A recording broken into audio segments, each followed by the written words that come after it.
FBI, Homeland Security, state police in both states, NYPD, and last but not least, the Port Authority Police Department. Safest Class A office space in the world.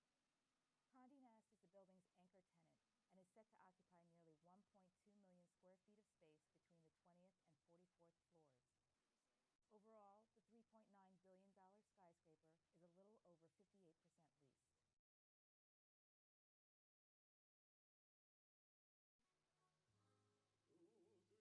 Pro-Russian rebels in eastern Ukraine are holding rogue elections on Sunday after ignoring Ukraine's parliamentary elections last week. Tension between Russia, Ukraine, and the West has been escalating, and some fear that Russian recognition of the elections could push Ukraine back into a full-blown conflict. So how did we get here?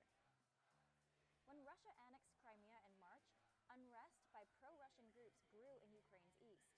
These demonstrations escalated into an armed conflict between Russia-backed separatist forces and Ukrainian troops, and has been going on in eastern Ukraine since April. Russia has consistently denied any involvement in the conflict. Kiev and the West don't buy it. The West tried to resolve the crisis with sanctions against Russia, who in turn hit back with their own. Things looked promising on September 5th when Ukraine, Russia, the Organization for Security and Cooperation in Europe, and the rebels signed a ceasefire agreement. But fighting has continued in some areas, leaving hundreds dead since the deal was signed. The ceasefire left the rebels in control of territory in Luhansk and Donetsk. What's happening now? The separatists want full autonomy of their region that they call New Russia, and some want to join a reconstituted Russian empire. So, to continue trying to affirm their independence, they're holding their own elections. Are the elections legitimate? Ukrainian officials and the EU say the rebel elections are illegal. But Russia has said it will recognize the vote. What happens next? It's hard to say. The actual election results won't be particularly impactful because the existing rebel leaders in each republic are set to sweep the vote. But if Russia does go ahead and recognize the vote, it could heat up hostilities and destroy the already shaky truce. Ukraine said this is a threat to the peace process, and the U.S. said it's a clear violation of the ceasefire. And the rebel leaders have already said that the truce is dead. So who stands to gain the most? If Russia recognizes the vote and shatters the ceasefire, it could mean a return to a full-out conflict. Hundreds of thousands of people have been displaced and thousands killed in Ukraine since April. Plus, as the rebels further establish their territory, it hurts Ukraine's economy, creates instability, and could destroy its Western ambitions. But the rogue elections could be good news for Russia by establishing formal rebel leaders as point people for Moscow. Russia doesn't want the West on its doorstep and sees Ukraine as a buffer zone. Plus, Ukraine is reliant on Russia for gas and other products, and Russia wants to keep it that way. Central banks are back in the spotlight, and next week is decision time in Europe with both the European Central Bank and the Bank of England meetings coming up. With me to discuss what we can expect are Andrea and Pete. So Pete, we just had the Bank of Japan surprising investors with announcing that they'll beef up their stimulus program. Do you think we have something similar in store for the ECB next week? Probably not. Probably not, but the pressure's certainly on. The data so far this month has not been great. So the pressure is on, but they've recently just announced their covered bond buy-in program, their asset-backed security program. So it's unlikely that we'll see new measures of this at this particular meeting. Do you think we can get any surprises from the Q&A after the rate decision? I think the Q&A will be the interesting part. Yeah. I mean, Mr. Draghi is bound to be asked about the potential for something like corporate bond purchases. He's also probably likely to be asked about the bank stress tests that recently occurred. These are sort of things that the market will be looking carefully past in what he says. And also maybe about any language about keeping the door open for additional non-conventional measures. Absolutely. Of course, you know, we're always looking at the fine print there. Yeah, so will we that'll get be QE important. eventually? Yeah, Particularly exactly. regarding your Bank of Japan statement. Precisely. Yeah. Well, so turning to the UK, Andrea, do you think we'll get any news from the Bank of England next week? I don't think it's going to be particularly interesting, if I'm going to be honest with you. However, as we were discussing slightly earlier, few months ago, we were all thinking, could this be the time now, November, that the Bank of England are going to do something new? Are they going to raise interest rates? And as we know, the data hasn't been great. Europe has been slowing down. Economic data has been quite disappointing. And we've had lots of analysts now and economists pushing back their view as to when we might get a rate rise. First it was first quarter 2015, maybe second quarter, maybe after the general election. Second quarter brings the general election back into the Right. equation, which will be quite tricky. I mean, there's been no wage growth. So what's the incentive for the Bank of Right, England? so we've got to wait for the inflation report as well, which is November 12th. And that's going to be really interesting to look at employment and wage growth there, and I think that's a very key factor. Well, talking about data, we also have lots of data coming out both of the UK and the Eurozone next week. Are there any particular we should be looking for? Well, we're looking to see whether the German economy can show some degree of rebound. And the last unemployment data wasn't that bad. I mean, it's not great, but it's not bad.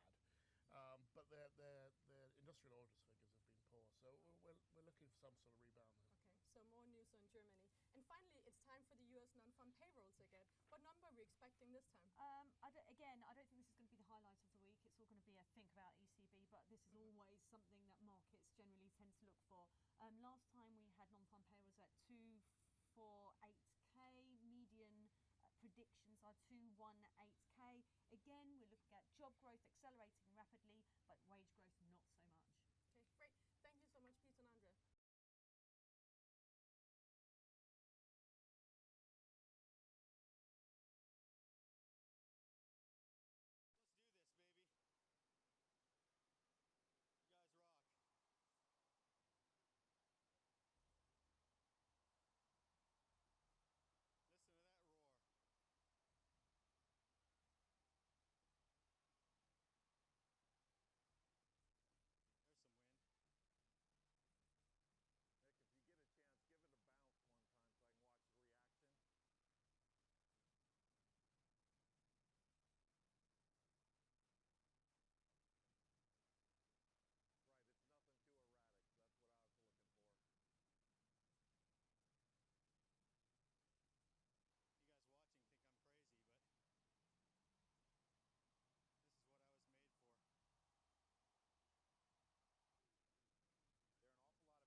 Amazing to hear that roar. It's pretty unreal. Pretty unreal.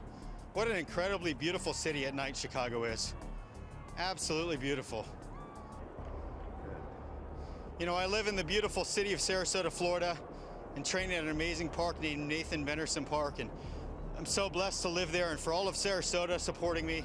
You guys are amazing. That was guys rock. What a view. That's a long way down. You guys did it. You got this thing up nice and tight. I'm coming. Let's see if I can run. Well, maybe I hit the edge of the building. There we go. Praise God. God be the glory. Yes! Praise you, God. Thank you, Jesus.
Voters have cast their ballots. Tonight will determine the future of American politics and the course of the rest of the Obama presidency. Power is in the balance. Midterm Election Day 2014 matters. The number to watch tonight is 6. Republicans need to pick up at least 6 seats to control the U.S. Senate, where Democrats have ruled the roost since 2006. And both sides know what's at stake. Victory is in the air. We're going to bring it home. And you've got to ask yourself, who's going to be fighting for you? Who's going to be on your side? The drama is playing out across a dozen states that will make or break each party's hold on the Senate. The outcomes in Colorado, Arkansas, Iowa, New Hampshire, North Carolina, Louisiana, Kansas, and Georgia will be the keys. Are we about to witness a shift in the landscape of political power? Will there be a new tone in Washington and the nation? And what could all this mean for the 2016 presidential election? Join us now for the Wall Street Journal's live coverage of the 2014 midterm elections. Live from New York, this is Capitol Journal.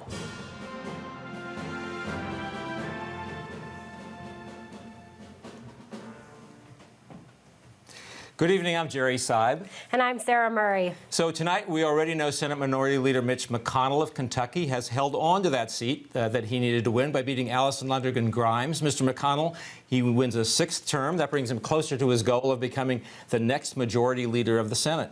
And as the Republican Party eyes its best chance to take over that chamber in 8 years, to take control of both houses of Congress, actually, just moments ago, Senator McConnell delivered a victory speech. Let's take a listen.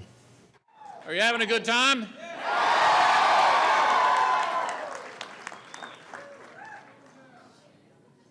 On a night like tonight, you're grateful above all else. And for me, that gratitude starts with the people of Kentucky. They've put their trust and confidence in me for a long time. And I want to thank them tonight. I work hard to bring your concerns to Washington, and I will not let up. So far, it's a good night for Republicans. They've already picked up the first 2 of the 6 seats they need to wrest the chamber from Democrats. In West Virginia, Congresswoman Shelley Moore Caputo has defeated Democrat Natalie Tennant, so she becomes the next senator from West Virginia. And the GOP picks up another seat in Arkansas, where Tom Cotton has unseated the incumbent, Senator Mark Pryor. Let's look at some of the other results that are starting to come in. An important one for Democrats is appearing that Jeanne Shaheen, Democratic incumbent senator for New Hampshire, may have held on. A couple of networks have called that race for her already. That's one that I think Democrats thought they needed to win early in the night if they were going to retain any hope of holding on to the Senate. That seems to be going their way. That's an important one. Now, a couple other races we're going to be watching tonight. We're going to be paying close attention to Kansas as well. Senator Pat Roberts is one of the few Republicans who's fighting for his seat there. That's against independent Greg Orman. We're also going to be keeping a close eye on North Carolina tonight. While the polls have already closed there, that race does seem to be too close to call. You can see there Kay Hagan in a 3-way race against Tom Tillis and Sean Howe, the pizza man. The pizza man. We'll be talking more about the pizza man today. Also, important races in Colorado. This is one that I think the Democrats thought at one point was going to be relatively easy for them to hold on to. Mark Udall, the Democratic incumbent senator, is in some trouble now. He's being challenged by a conservative Congressman Cory Gardner, who's turned out to be a pretty good candidate. You visited that state earlier in the year. Yeah, he does seem to be a Republican darling right now. Exactly. And last, but of course not least, we have a race in Louisiana. We have Senator Mary Landrieu trying to keep hold of her seat. Basically, everyone thinks this race is going to go in a runoff tonight. She's up against Rob Maness. He's got some Tea Party support, and Bill Cassidy. If nobody can cross that 50% threshold, we go to a runoff into December. And one last one I'm going to mention, for now at least, Iowa may be the closest Senate race in the country. Bruce Braley, a Democrat, Joni Ernst, a surprisingly good Republican candidate who came out of nowhere. We may not know that one before we're done tonight, but that's going to be an important one to watch through the night and into the morning. Let's talk about all this a little bit more now with a Democrat who's seen it all before, Mac McClarty, who was the chief of staff for President Clinton back in the 1990s. He's seen lots of these elections come and go. Mac, thanks for joining us very much. Jerry, I'm delighted to be with you. Thank you for having me. Let's start with your own experience in this regard. You worked for a two-term president, a two-term Democratic president. You've seen a Democratic president go through the sixth-year doldrums, if you will. It's not an easy time. It's not been an easy year for President Obama. But your president, President Clinton, actually did reasonably well in the midterm his sixth year in. He won some seats in the House, didn't lose too much in the Senate. What's the difference between then and now? Well, there's a lot of differences. The world is such a different landscape. The domestic economy, of course, was a real rising tide for President Clinton that helped him greatly. You'd also had controversies, and the president come out on top of that. So it's a very different landscape. The mood of the country right now, Jerry, is pretty sour, pretty dismal, and you see that in the right track, wrong track. You see that about the confidence in the future. But all politics is local, and you see some Democrats doing, even some of those that lost did pretty well, considering really how unpopular the president was in various southern states particularly. Now, Mac, one of the things we've seen this year is President Obama is nowhere to be found on the campaign trail. We're hearing Democrats talk a lot about women's issues, not a lot about the economy, even though it's been getting better. Do you think this strategy was a mistake? Were Democrats focused on the wrong things this time around? Well, a lot of the Democrat incumbents had trouble kind of getting the rhythm, if you will, and Allison Grimes, we saw in Kentucky, had a little trouble how to deal with the president and so forth, and I think that hurt them. I think voters at the end of the day want candidates to stand up and say, this is what I'm for, this is what I'm against, and if I'm a Democrat, here's where I stand regarding the president. I think they had some trouble with that, and I think you're seeing that in races around the country. So I think you've got a very good point. You know, isn't the backdrop of this election, like the last three elections, really still economic anxiety? I mean, isn't that the core issue still? Even though we've seemed to have, at least in numbers, at least recovered from the 2007-2008 financial shock? Jerry, I think it is. It's the James Carville, it's the economy stupid, even though we had the Ebola scare and all of the concerns there and ISIS and so forth. Those are major foreign policy issues. I think they added to people's unease and anxiety. But I think when you got right down to it, despite, as you know, the recovery, particularly in our economy versus other economies around the world, people still didn't feel comfortable that they were benefiting from that recovery. Now, Mac, when it comes to the Clintons, you are on the inside circle, so we have to know, after a year like this, it's looking like it's going to be a rough one for Democrats. How do you think the Clinton brand stands coming out of 2014? Oh, I think the Clinton brand stands well coming out of 2014. I think both Secretary Clinton and certainly President Clinton campaigned hard. I think 45-plus venues. I think they were well received. They were certainly sought after by Democrats across the country. It's not unusual for an incumbent president not to be invited to certain places. That happened even to President Clinton as well as others. But no, I think they come out fine. They didn't win all the races, but I think they'll get a lot of credit for the support they gave, the money they raised. So I think they come out just fine. I really think that's an objective assessment. Mac, let me just interrupt for a second here to say that the Associated Press has now called another one for Republicans. Mike Rounds in South Dakota has won. That's another pickup for Republicans as they move toward, or at least they hope they are moving toward control of the Senate. Let me ask you about that Senate, Mac. You watch not just the politics but the policy here. What do you want this new Congress to do? What do you think it might do, particularly as it pursues the business agenda? Jerry, that's the big question. I mean, you've got really takes two to tango. The president, if the Republicans do win the Senate, the president's going to have to make a fundamental decision. Does he reach out to that Republican Senate and Republican House, as you noted, and try to get some things done? Pretty logical areas to look at. Trade is one where he's got the Trans-Pacific Agreement right there on the cusp to be presented. I think he will pursue that. That's a good bipartisan issue, good issue with the Republicans. Tax reform's another, more complicated but very timely. Progress likely can be made. Infrastructure, jobs, also a good issue from a bipartisan standpoint. But the other side of that coin, Jerry, is the Republicans, as Tom Cole, who's a very thoughtful, experienced Republican congressman, as you know, said it just right. They've got to respond too. Nobody's going to get everything they want. So that's really the big question out there. The American people, I think, have sent a pretty clear message. Guys and girls, we're tired of all this bickering. Get something done. get on my side. That's what I'm paying you to do. Make my life better. Give me a more secure future. All right, Cam, thanks very much for joining us. We're going to give everyone a quick update. So Republicans now have gained 3 of the 6 seats they need. Georgia is another toss-up state where we're watching the polls. They're closed already. Let's see where the Senate race between Republican David Perdue and Democrat Michelle Nunn stands right now. See a little update. Well, it was a really quick update, but clearly we know, okay, 26% reporting. You can see David Perdue with an edge, but still not enough to be able to call it. WSJ reporter Cam McWhorter is in Georgia. He joins us now from the campaign headquarters in Atlanta. Cam, thanks for being here. Thanks, Sarah. Sorry, I'm covering my ears so I can hear you. All right, we'll just yell at you. Loud here. All right, we'll just yell at you. So give us the latest. What's the latest on what you guys are seeing and hearing there at campaign headquarters? Well, I'm at the Republican headquarters. This is David Perdue's gathering, and there seems to be a lot of confidence. His cousin, who was the former governor, Sonny Perdue, just came in maybe an hour ago, was very confident, thinks maybe they could even win outright. Like Louisiana, Georgia has a 50% +1 rule.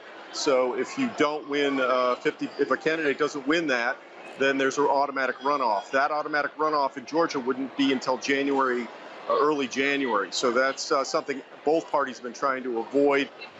There's been a lot of talk about the demographics of Georgia changing to favor the Democrats.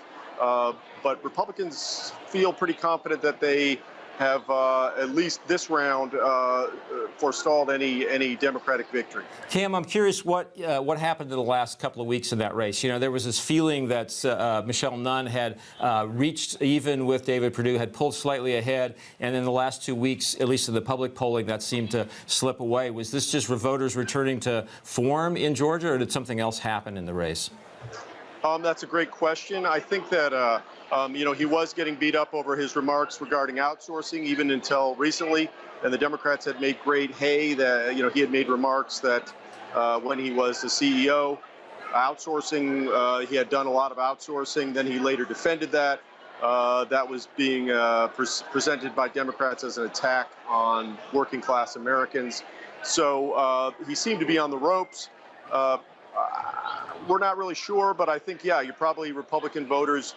There was some talk that the Libertarian candidate might get some support, but I think I certainly talked to a few voters today who were thinking of voting Libertarian, but when they got into the booth, voted Republican. And so I think perhaps that's what's happening. Now, the interesting thing is, Jerry, we saw these outsourcing attacks in the 2012 campaign. They actually were pretty effective against Mitt Romney. Cam, I'm curious why you think these attacks didn't stick to Perdue. Why was he able to shrug those off? Because I think this is a midterm, so turnout is substantially lower than in a presidential race. I think a lot of conservative voters, no matter how much they complain about mainstream candidates or Romney-like candidates, when they get in the booth, they choose the conservative candidate. That certainly happened with Mitt Romney. People certainly complained about him. He had a lot of trouble in the primaries here in Georgia, but when it came to it, he carried the state of Georgia. So I think we might be seeing some of that. That being said, Georgia is changing demographically. There are a lot more African Americans, a lot more Asians, a lot more Hispanic voters. And that is something that has certainly worried the Republican Party. All right, really interesting race. We'll be keeping an eye on those returns. Cam, thanks for joining us. Sarah, one of the great advantages we have at the Wall Street Journal is we have the best pollsters in the world working for us, telling us what's going on.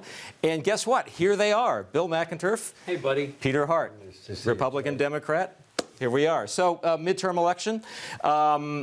Good night for Republicans or great night for Republicans? What does it look like to you two guys? Let's start with the Republican. Okay, I'd say it's a good night for Republicans. I think we're on our way to win the Senate, and I think we're going to pick up seats in the House. And most importantly, look, over the 6 years President Obama has been in office, he's presided over carnage. It is the most House and Senate seats any incumbent president's lost since Harry Truman. Peter? Bill sounds like he's in Republican form tonight. That's his job tonight. And all I can tell you is I think Democrats approach this election with a lot of dread. Yeah. Part of the way through the evening, I think there's less dread. Yeah. Feeling a little better about North Carolina, feeling a little better about New Hampshire. Probably have won go. New Hampshire at this point, it appears. So That's an important win. You look at all of this, and yes, Democrats have had to go against very tough odds, but I think the election really was about that, but also about the sense of how people felt about the whole process. And they're trying to tell everybody this was not a good year, and we would like to see changes. So let's step back a little bit. Midterm election, it's a different America that shows up than in a presidential election year. It tends to be less minority, more white, and older. Is that what we saw today? Absolutely. And again, the Wall Street Journal NBC poll, we're feeling really good because we nailed it. We said it's going to be 75% white, 12% African American. We said we're going to see 24% over 65, 12% under 18 and 29. And we're seeing everything that we saw in that poll tonight in the exit poll. And but what we're also seeing is, again, a little Republican win, a +1, +2 kind of night nationally, but not enough to pull in a race like New Hampshire and North Carolina is, I think, probably maybe tilting a little bit to Hagan. So we're not seeing the enormous sort of push we saw in 2010. But still enough for Republicans to win the Senate. And yeah, I believe so, because I'm feeling good about Iowa, Colorado, and of course Alaska's a long way off. But I think Alaska, just given that Republican nature of the state, we're going to put together an unusual coalition, but we're going to be in a majority Senate party. Peter, in the run-up, you talked a lot about the age differential. The older voters show up, the younger voters not so much. As you say, that's kind of what happened here. Is that the Achilles heel for Democrats just this year or in general in a midterm? No, it definitely was this midterm, because all of a sudden you had that surge of young people getting into the process. So the theory was, once in the process, they'd stay in the process. They've dropped right back out. So they're much lighter, and when you write the end of the day, you're going to write that the young people didn't show, the elderly showed, and the difference between the two is why the Republicans have done well. The one race Bill didn't mention, which I think gives Democrats a little bit of hope, is Kansas still looks like it's very open. And if Kansas ends up not going Republican and Pat Roberts loses, then you get a set-off against one of those races that the Democrats may lose. Second thing is, I think Michelle Nunn. Yeah. I'm not sure how that's all going to play out, but it looked to me like it was still very close, and we could go all the way to January 6th. Yeah, that would be fun. So who would have thought Kansas, that we'd be talking about it tonight? But here were two races in Kansas, governor's race and a Senate race, both up in the air. I'm curious for both of you, what is the performance of the electorate today told you about the 2016 cycle, the next presidential cycle that lies ahead? Anything? Oh, no. I think we have to be very cautious taking this sort of demography and then trying to project to 2016. However, there is a question where they say to folks, do you want to vote for Hillary Clinton, any Republican, or are you not sure? And Senator Clinton was at 34%. Say what you will, that's not a great number for trying to go forward to 2016. You know, you can adjust all you want, but in a presidential level kind of turnout, that's maybe 40%. It just says that she has enormous advantages in the Democratic primary, but we have a long, long, long way to go in the next 2 years. I'll endorse we've got a long, long way to go. But I will tell you one other thing, and that is the one thing we did not feel in this electorate was a sense of buoyancy about the economy. And yet the numbers are good. It looks like it's improving. You project that out 2 years. Maybe the Democrats will not be running from a deficit there, but will be running on a surplus of attitudes. That would be a change. Peter Hart, Bill McIntyre, thank you so much for coming by tonight. We appreciate it very much. Okay. We're going to take a quick break, and we'll be back with more results very shortly.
How's my hair? Hair's solid. Okay. Yeah, I think we're all right. We'll go in 5, 4. Here we go. 3, 2, 1. We are backstage at Rebecca Minkoff with the designer herself. Hi, Rebecca. Hi.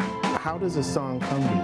It's like a painting. And as I finish it, I'm just adding in all of the colors.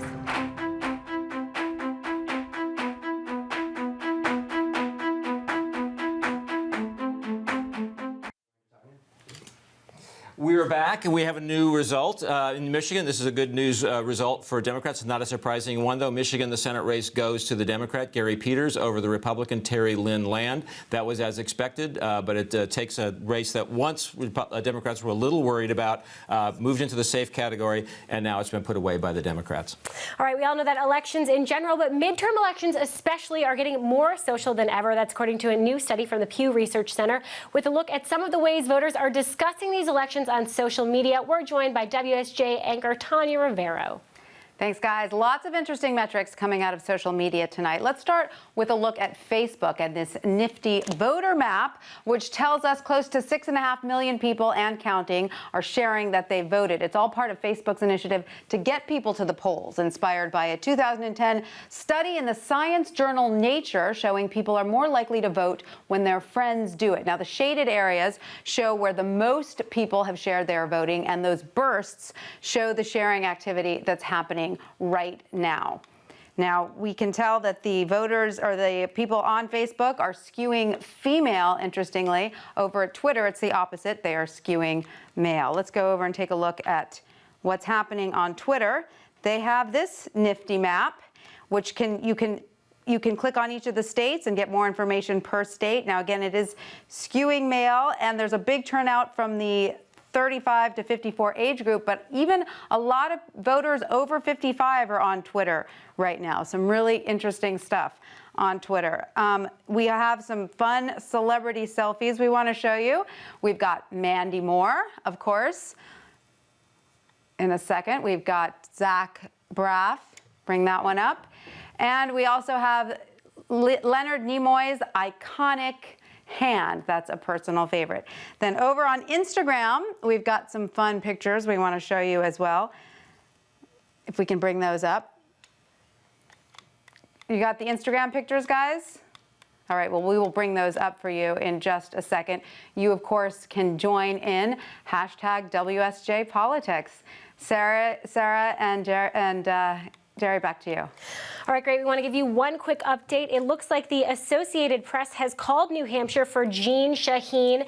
You know, Republicans really were hoping to pick up this seat in New Hampshire. Not a total surprise that she kept it. She used to be governor there. She seems to be pretty popular in the state. She is. She's been a good senator. She's been a popular senator. The question became when Republicans convinced Scott Brown, the former senator from next door in Massachusetts, to run, the dynamics of that race changed. It became more competitive. It was close to the end. There was a feeling among Democrats that Jeanne Shaheen was probably safe, but they put some more money in at the end just to be sure. I also think if you're a voter in New Hampshire, you are so used to meeting politicians face to face. You know, they're the first in the nation primaries, and it's hard for it not just to look like pure politicking, pure personal ambition for a guy to move from Massachusetts and run in New Hampshire. Well, that's true. And conversely, Jeanne Shaheen is a classic New Hampshire politician. She understands that. She's well known around the state. She's not let her contacts go cold in that state. All right, so one of the themes we've heard a lot in this campaign has been the courting of female voters. It's been a common theme in all kinds of midterm Senate elections. Democrats have used birth control, abortion, the gender wage gap among the issues that they've raised in Senate races across the country. And both parties have been talking to women especially. So we're joined by Katie Packer-Gage, president of Burning Glass Consulting, specializes in campaign strategy and messaging directed at women voters. Katie, thank you for joining us. Thanks for having me. Talk a little bit about the way the war on women has played out as you've seen it at the end of this race. I mean, clearly, Democrats tried to make that the theme of the year in a lot of Senate races. There's been some feeling that maybe they overplayed that hand a little bit. How did you see it at the end? Well, you know, it's a largely trumped up concept, this so-called war on women that the Democrats have run on. And I think that, you know, tonight we're going to see the results. You know, the way things are looking in Colorado and Iowa and Arkansas, certainly, you know, where Tom Cotton has already been declared a winner.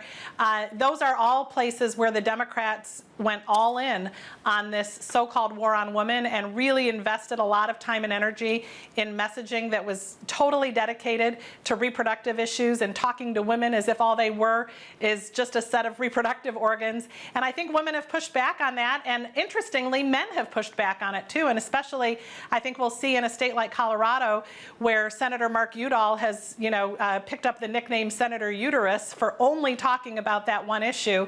And Cory Gardner has run a really great three-dimensional campaign talking about the values that he cares about and the things he's going to do for the state of Colorado. And I think it's looking pretty good for him there. And hopefully we can put this whole notion to rest, and the Democrats will find another issue that they can focus on next time around. Katie, the interesting thing, though, is we know the electorate in the midterms looks different. You know this intimately, looks different than it does in a presidential campaign. And in a lot of these races, we're still seeing candidates trailing by double digits when it comes to women. The Republican candidates still trailing. So I'm curious what you think Republicans still need to do to shore up support among women voters going forward. Well, I think this was a first step, and by no means, just because we do well as Republicans in 2014, does that mean our problems are solved and the work is done. We've got a lot of work to do to communicate a Republican message in a presidential year, particularly if there's a woman at the top of the ticket. But I think it's a cautionary tale for Democrats that they can't be so focused on just one issue, and they've got to confront the fact that they've got a pretty significant gender gap with men, and that's something that they're going to be running up against in 2016. And I think it's going to cause Democrats to sort of take a step back and say, wait a minute, this strategy that worked against Mitt Romney, worked against Ken Cuccinelli in Virginia in 2013, it might not be that magic bullet that we need next time around, and we might have to rethink that strategy. So I'm curious, though, if you wanted to frame, if you're a Republican and you want to frame the economic issue in particular in a way that speaks to women, how do you frame that? How was that done best this year? How should it be done best by Republicans going forward? Well, I think that there's a few different things that are really important. I think it's important to communicate a message of hope. We can't have candidates that sort of talk like they're stuck in the dark ages. We had some candidates that caused us heartburn back in 2012 that didn't really put on, and I don't mean the presidential, I mean some of our Senate candidates that Republicans had to respond to. So recruiting good candidates that are communicating a message of hope and opportunity, talking about the education challenges in this country, where basically if you're in an inner city, you have to win a lottery to get a good education. These are economic issues for a lot of families that want to see their kids do well, want to see their kids get good paying jobs. We have to talk about hope. We have to talk about, expanding opportunities for young people so that kids that come out of college can find good paying jobs and aren't stuck in the same kinds of jobs they had before they had a college education. And there are ways to communicate these messages, but you don't get a chance to do that if voters, and particularly women voters, look at you and think you're kind of a mean old angry guy. And so I think it's really important for our candidates to be like Cory Gardner and Joni Ernst and really communicating a message of hope and opportunity that people can relate to, whether they're male, female, young, old, black, white. That's a message that breaks through with everyone. Yeah, really interesting perspective. And you guys certainly have a more polished slate of candidates this time around. Katie, thanks very much for joining us. Thanks, Sarah. Jobs and the economy are still the #1 issues for voters. That's according to the latest WSJ-NBC poll. Scott Reed is a senior political strategist with the U.S. Chamber of Commerce. He joins us now. Oh, looks like we're going to come back to Scott in just a minute. Right now, we're going to go to break. We'll be back in 30 seconds.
We're back on election night. We're going to be joined now by Senator Rob Portman of Ohio, Republican, and a man who helped run the Republican Senate Campaign Committee this year. Senator Portman, thanks for being with us.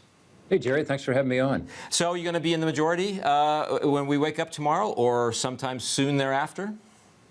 It's too close to call. I think it'll happen, though. I mean, I look at the races that are left, and I feel really good about Iowa and Colorado and Alaska, of course, Louisiana. So we're already up net 3. If you look at it tonight, we haven't lost a single Republican seat, and we've got 3 Democrat seats that have come our way. We need net 3 more. So I feel pretty good about it. Senator Portman, if you guys do get those other 3 seats, if Republicans are the majority, what does the GOP agenda look like with you guys in charge? Well, it's really exciting, Sarah, and this is what this has been all about. It's not been about the politics. It's not been about the Republican Party winning elections. It's been about governing. And I think that's what the American people are telling us, by the way, in these elections. If we do win the majority, which I think is likely, I think the message is pretty loud and clear, which is people are sick and tired of the gridlock. They want to see some things getting done that helps them and their families. As you know, people don't believe the country's on the right track, and they want to see Republicans help do that. So I think we focus on jobs and the economy. I think we focus on the debt and deficit, and then providing almost the guardrails around President Obama to ensure that, you know, he doesn't go around Congress and do more of the executive orders and other things outside of the system. And I think there's a really great opportunity here to get some things done. Though, you know, one of the caveats there has got to be, and you've served in the Senate, obviously, you know better than I, it's a tough place to run. If you're in the majority by a couple of seats, are you really in charge of anything? Will Mitch McConnell be able to run the Senate with such a narrow margin to the point where it can do things? You know, Jerry, I think so, because, again, if I'm right about the message that people will get from this election, then there are plenty of Democrats who will want to work with us on some issues that are really important to the country. On energy, for instance, we have an opportunity to get the Keystone Pipeline approved. As you know, we've got somewhere between 58 and 59 votes already in the current makeup of the Senate. With the new majority, I suspect we'll have over 60, and probably with some buffer there. And so that's something we can send to the president. I would combine that with the energy efficiency legislation that a lot of Democrats and Republicans support, as does the president. I would also include something on energy permitting, because everybody knows the permitting system has gotten to the point where it's very difficult to start a project, whether it's oil and gas or whether it's wind or whether it's solar. So you could put together a nice package. I also think LNG exports is something that the Congress is willing to look at, liquefied natural gas, which has a national security component. So just in energy alone, I can see in the first 100 days or so the opportunity to get some great stuff done. Working with Democrats and Republicans alike, the House has already voted on a lot of these bills, and they have gotten stuck in the Senate. Now we'll be able to get them out of the Senate. Another one is taxes, another one is regulations, another one is trade, and another one, of course, is the budget. Now, Senator, you mentioned executive actions by the president, and one thing that we do know the president is poised to do after these elections is another executive action on immigration. I'm curious what that means for you guys if you're in the majority in the Senate. Does that make it more difficult for you to do anything? Does immigration legislation have a future in the Senate? I think it does have a future. It's already passed the Senate once. It would pass the Senate again, I believe. But I think the important thing is that we get the House and Senate working together with the president on a proposal. I think it'd be a huge mistake for the president to take executive action rather than allowing the process to work through. I think it, frankly, will polarize the country. I think it'll make it more difficult to do the kind of fundamental reform we have to do of our broken immigration system, both on the legal and illegal side. I think Speaker Boehner has been really responsible in laying out some ideas, more enforcement. The pathway would not be to citizenship, but to some sort of permanent residence. And, you know, I did not vote for the Senate bill because I did not believe it had adequate enforcement. I think that's something that we could include, and I think you could get Democrat support, not all the Democrats, but some Democrat support for that. And I would hope the president would allow us to have the opportunity to do that together as a Congress, having the American people brought into the process rather than going around the elected representatives of the people. Now, Senator, one thing we have to ask you about before we let you go is what is the future of tax reform with the GOP in leadership in the Senate? What do you guys want to do there? We want to reform our tax code. It's broken, it's antiquated, it's inefficient, it makes us non-competitive with the rest of the world. It is unbelievable that we are allowing this to happen, companies leaving America's shores and going offshore because of our tax code. We've already had over 30 companies do this, what's called inversion, but that's just the tip of the iceberg. We have lots of American companies that have been taken over by foreign companies because the foreign companies can pay a premium because our tax code is so out of whack with the rest of the world. We've got a situation where since 1986, when we reformed our tax code last time, every one of our competitors have reformed theirs. and yet we have stood on the sidelines allowing investment and jobs to go overseas. So we got to fix this thing, and we can. Orrin Hatch, I think, will be likely the chair of the Finance Committee.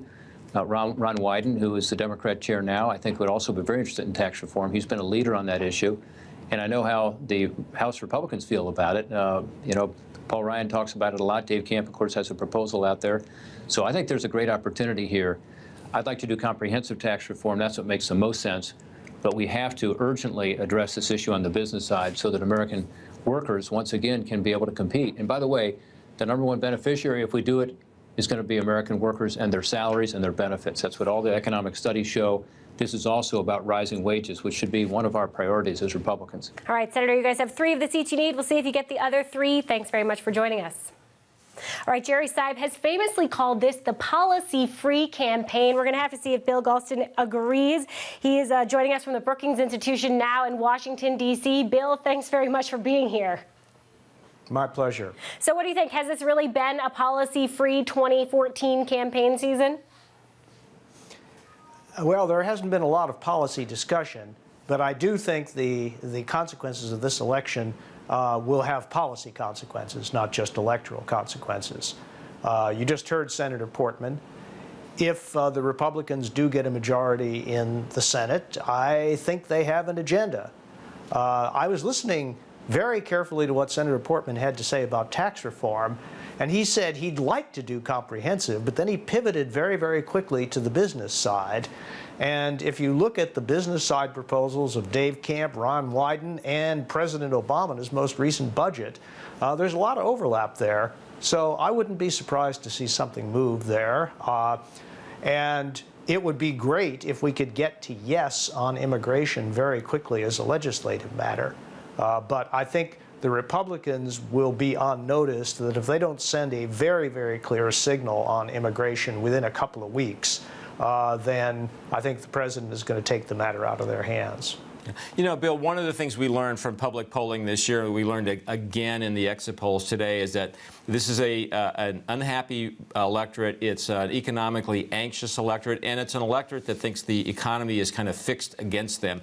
Is this an era of populism that we're entering? Is that the backdrop of what happened today and what's going to happen over the next 2 years?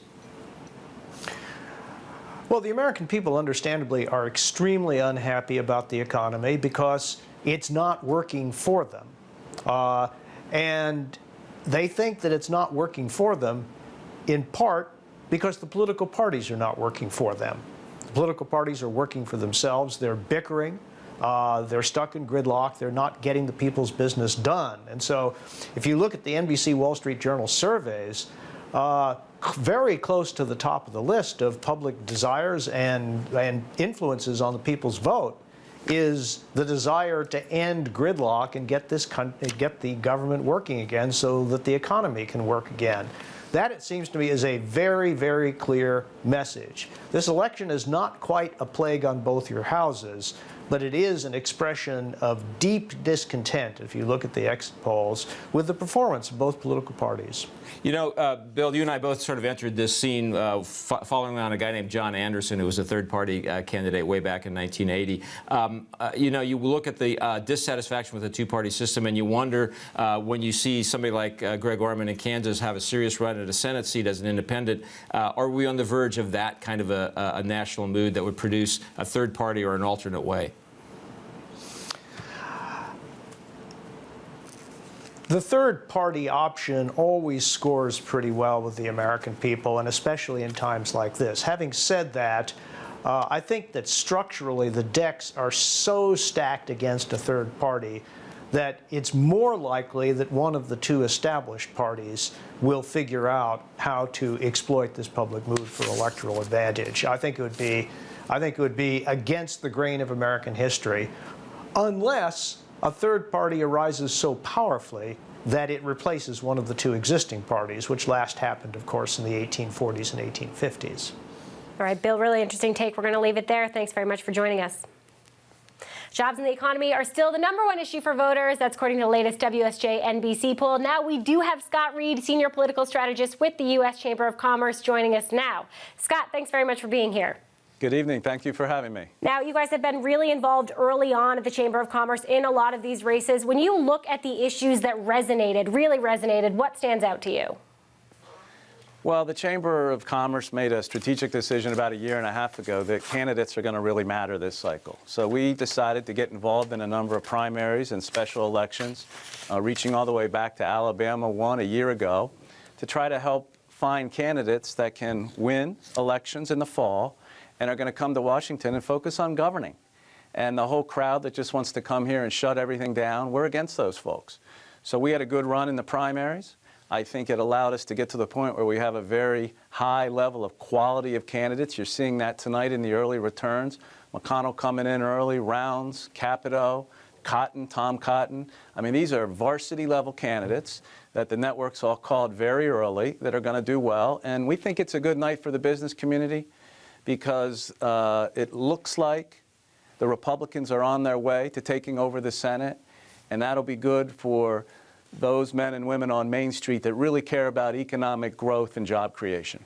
You know, Scott, the mood of most of this Senate races you just talked about seem to be essentially anti-Obama. Not clear what it was pro. Do you buy into the argument that this was an election that is not going to produce a mandate for the people who won? Well, there's no question that the environment was set by President Obama's low job approval in a lot of these states and the overall climate where almost 7 out of 10 voters in your poll thought the country was headed in the wrong direction. But I believe as we met with these candidates and worked with them this year that they understand the importance of governing.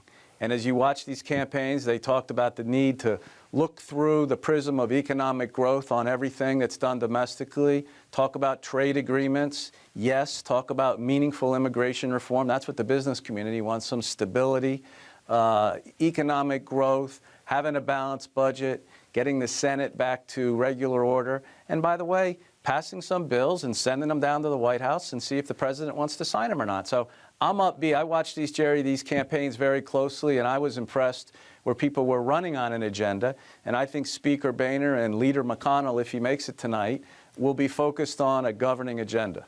You know, Scott, you said at the outset, and correctly, that one of the things you did successfully this year at the Chamber was move in the primaries and essentially make sure that Tea Party candidates didn't rule the roost for Republicans. Raises the question of what the future of the Tea Party is, what the relationship is between the kind of candidates you supported and the Tea Party wing of the party going forward.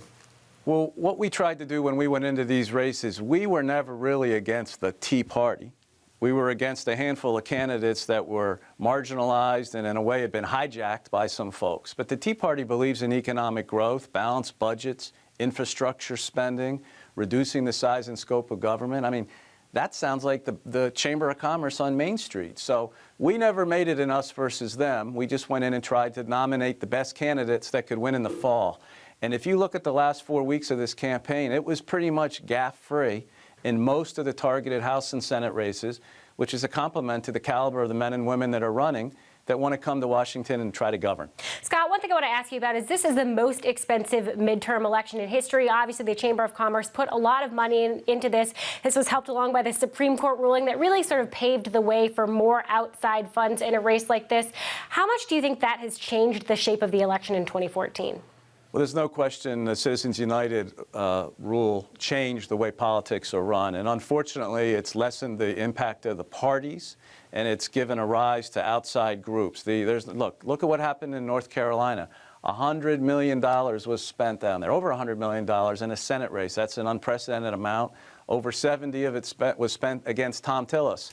Now, we're all on the edge of our seat waiting for those results to come in, but that was 70 that wasn't spent in a bunch of other states. So there's no question money is here. It runs downhill just like water does. It's a part of the thing. I'm not saying it's good for the parties, but it's here. And the business community is not going to sit back and not do anything. They're going to get in and play aggressively.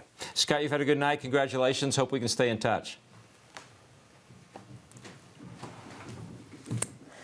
In 2012, young voters made 1 out of every 5 voters that turned out. This year, it's looking like 1 in 10. Ashley Spillane is president of Rock the Vote. Their group is trying to change that, but there are a lot of hurdles. She's here to join us to talk about it. Ashley, thanks very much for being here. Hi, thanks for having me. So what was the biggest challenge that you guys faced this year in trying to get young people excited and trying to make sure that they actually turned out? Well, this was a year with a fairly cynical narrative, a lot of negative campaigning out there that young people aren't responding particularly well to. You know, there is an intense level of frustration with the gridlock in Washington and the partisan bickering. And then when you add to that the challenges that have been raised with the attacks on voting rights across the country, new voter ID laws, restrictions on early and absentee voting, and then cutbacks to civic education around the country, there were a lot of hurdles for young people to overcome. And you see them coming out to vote in spite of all of this tonight, which is great. Now, Ashley, you guys really pulled out all the stops this year. You had all kinds of celebrities from Lil Jon to Lena Dunham trying to get young people to turn out and vote. But I'm curious how much you think a difference that a group like Rock the Vote can make when we're in a situation like we were just talking about. There are so many outside groups spending so much money. You guys are so outgunned. How do you break through the noise in something like that? Well, we did, which is the greatest part. We had so many amazing celebrity partners. We had Lil Jon re-record his hit "Turn Down for What" as "Turn Out for What," and you know that we released that in early October and had over 10 million views within the first few weeks, shared by hundreds of thousands of people. And so I think our message, which is nonpartisan and we're a not-for-profit, is all about empowering and engaging young people in the process in a really positive and inspiring way. And I think that video really cut through the clutter because we featured a whole bunch of really amazing cultural leaders who were authentically representing what they were excited to be involved in the political process for. And Ashley, while you guys are nonpartisan, we have seen young voters that offer a big help to Democrats. We especially saw that with President Obama. After this election showing where we are seeing their turnout expected to go down, do you think Dems can count on them in 2016? Is this a reliably Democratic voting bloc, or can Republicans win them over? Well, young people, I think, have shown in several elections, but particularly this one, that they care much more about the issues than they do about being affiliated with a particular party. This is a demographic that's up for grabs, and for a candidate who pays attention to the issues that young people care about, you can really make an impact and win them over. And I think that you saw across the country this year, not enough candidates paying attention to the issues that young people care about, not enough candidates meeting young people where they are, with a message that's inspiring and engaging and about the issues they care about: jobs in the economy, student loan debt, the environment, things like this. So I think that it's not a sure bet for anybody for this demographic. So Ashley, what are the lessons learned this time around? How are you guys going to regroup, rebuild, kind of revamp going into 2016? Well, one of the things that has been the most successful for us is just simply a message of empowerment and education. This is the largest generation in our country's history and the most diverse. We outnumber the baby boomers, and we are 43% non-white. There's an incredible power to be had by millennials, and that message really was resonating with young people. I think we need to get that message out far and wide. And then it's all about education. With all of the voting laws changing as frequently as they did this year, and the court cases that threw things into a little bit of chaos in a couple of states, it was really important to make sure young people had the information they needed to get out and actually cast their ballot. And so I think we will continue to fight the good fight and make sure that young people are equipped with the information they need and are inspired and engaged in positive ways to get involved. All right, it'll be interesting to see how this sliver of the electorate shifts between now and 2016. Ashley Spillane of Rock the Vote, thanks very much for joining us. Thank you for having me.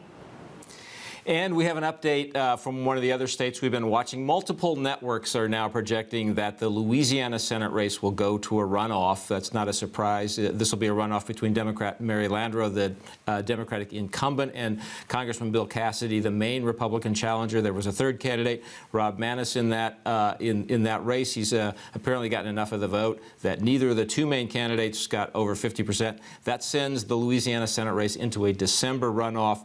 May mean may not know entirely the vote or the control of the Senate tonight. As a result, we'll see as things roll forward. One of the other states we've been watching closely is Colorado, which has become, in many ways, the ultimate swing state, a microcosm for the country. And Dan Frosch from the Wall Street Journal is in Denver watching that race.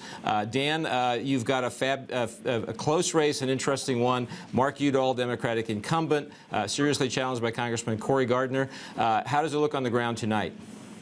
Well, I think there's a lot of nerves among Democrats about how the evening is going to play out. Certainly leading into Election Day, Udall had been slipping in the polls and Gardner surging at some level and seemingly more confident on the campaign trail. So talking to Democratic operatives and legislators here at the party, election night party in downtown Denver, I think there is a real sense of concern as to how the race is going to play out. And Dan, one of the fascinating things was the fact that the Republicans produced an attractive conservative, not the candidate the Democrats thought they were going to run against. They thought that might be Ken Buck, a Tea Party target, who would be an easier mark, perhaps. Cory Gardner's proven to be a pretty good candidate. He has. Cory is an energetic, charismatic guy. He's been in Colorado politics for some time, yet he's also young, so he doesn't seem like the old guard of Republicans in Colorado that have lost the last few cycles of elections. And he is also wisely tacked to the center, which is really key to get elected in a statewide election in Colorado.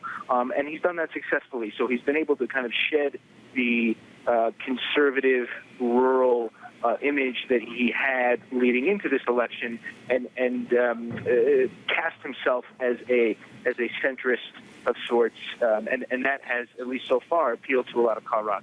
You know, if there was any state where Democrats doubled down on the war on women theme, it was Colorado, Dan.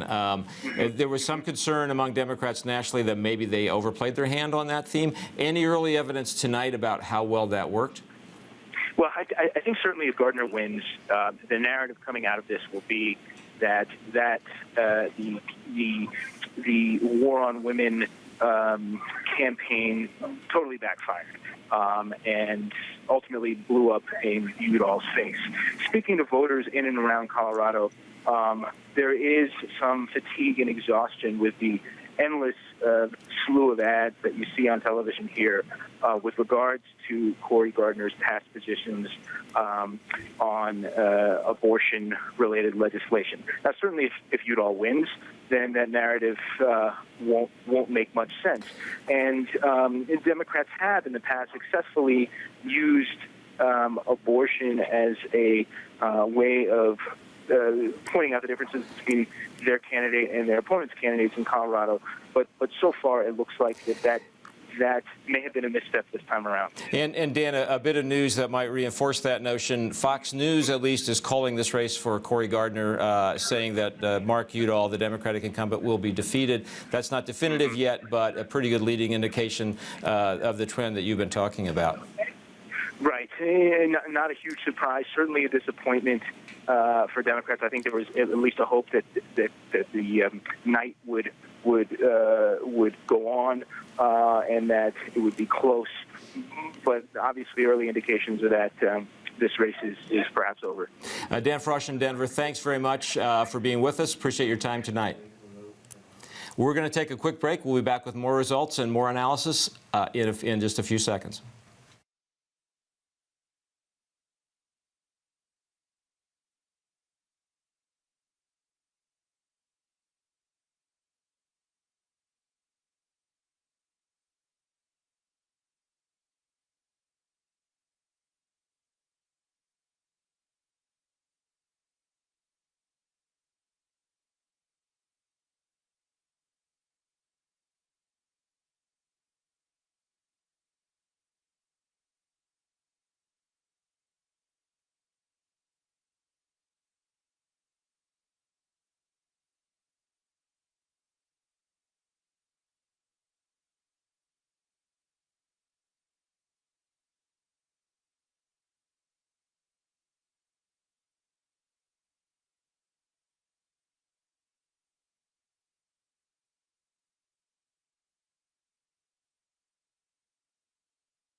We're back on election night. We've got a few updates on some important state races. Let's start with Virginia, where the Senate race there is turning out to be closer than people had expected. Mark Warner, the Democrat, was expected to win. At the moment, he's behind narrowly with 93% of the precincts reporting to Ed Gillespie, the Republican. That one's still too close to call, but the mere closeness of that race is a surprise.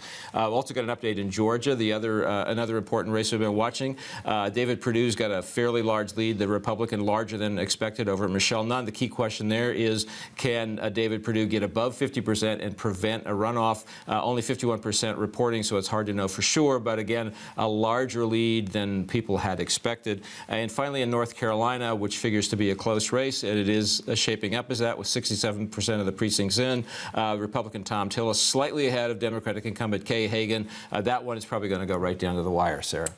All right, a lot of times this year, it didn't always seem like Republicans were running against Democrats. It seemed like they were running against one Democrat, Harry Reid. Jim Manley is the former senior communications director for Harry Reid. He joins us now with his take on the 2014 landscape. Jim, thanks for being here. Thanks, Sarah. Hi, Jerry. Hey, how are you doing, Jim? Okay. Now, one of the things we're watching tonight is Republicans looking to pick up, of course, these 6 seats that they need. If they do get to 6, I'm curious, how easy is it to govern in the Senate if you have such a slight lead? It's going to be very, very difficult. If you think under this scenario that the takeaway for Republicans in either the House or the Senate is the need for more compromise, I'm just here to tell you, you need to get your head examined. I don't believe that's going to be the takeaway that they're going to use. So I think there's a chance to try and get things done. I think the president will try to start that dialogue on Friday, but the basic gridlock and paralysis that Jerry in particular has written about before is still going to be hanging over Washington. But Jim, if Republicans are a responsible party, they have to take responsibility. One would think that would sort of create a different environment. You're saying you don't see it. Why not? Oh, Jerry, with all due respect, no one has ever accused the House Republicans in particular of being a responsible party. From my perspective, partisan though it may be, they're a lost cause.